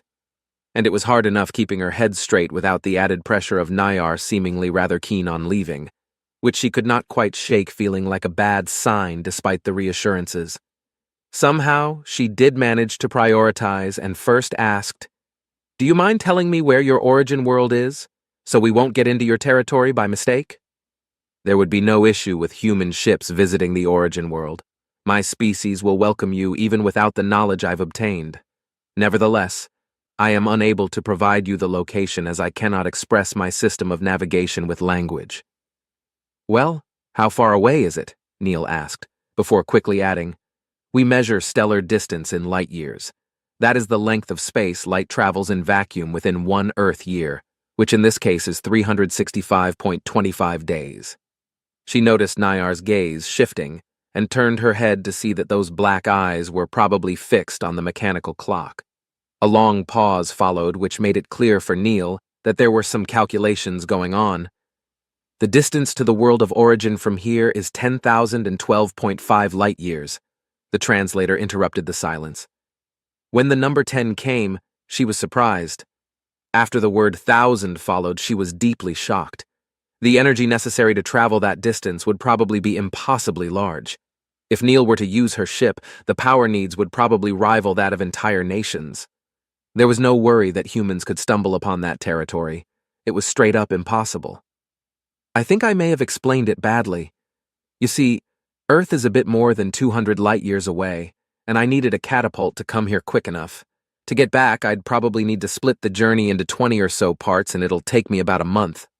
And just to verify her assumption, she added the question, "Do you know the distance to the closest star from here and how long it would take you to travel there?"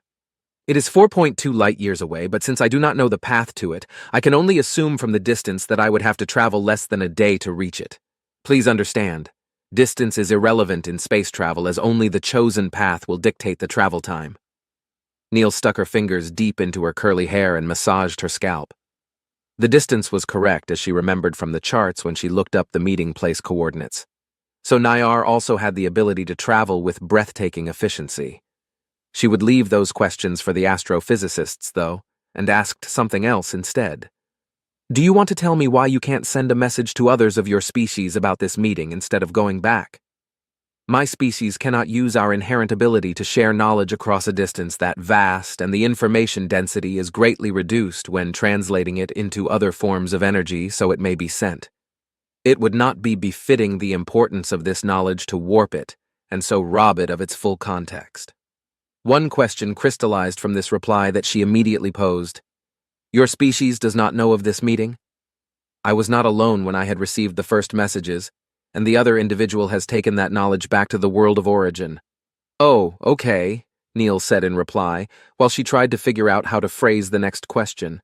"What is the name of your species? You keep saying, 'my species,' but do you have a name like you have one for yourself?"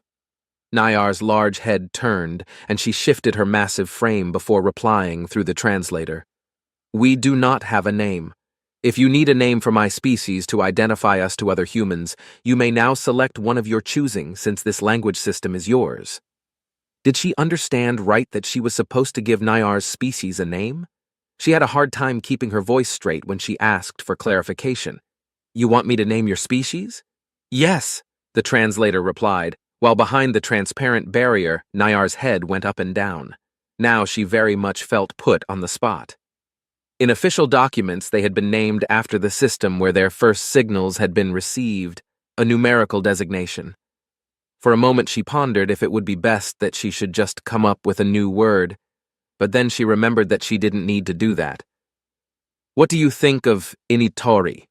It's the name of a fictional race of beings that were in the process of cataloging all of the galaxy. They appear in a short story where they come upon humans and are utterly baffled by them, as we are too chaotic and unpredictable to properly categorize. They remind me of you because they also have a vast amount of collective knowledge and are eager to learn while always traveling the galaxy. Also, their way of working machines with telekinesis is similar to how you do it. In their appearance, they are smaller than humans, but they are gray, and they might be immortal."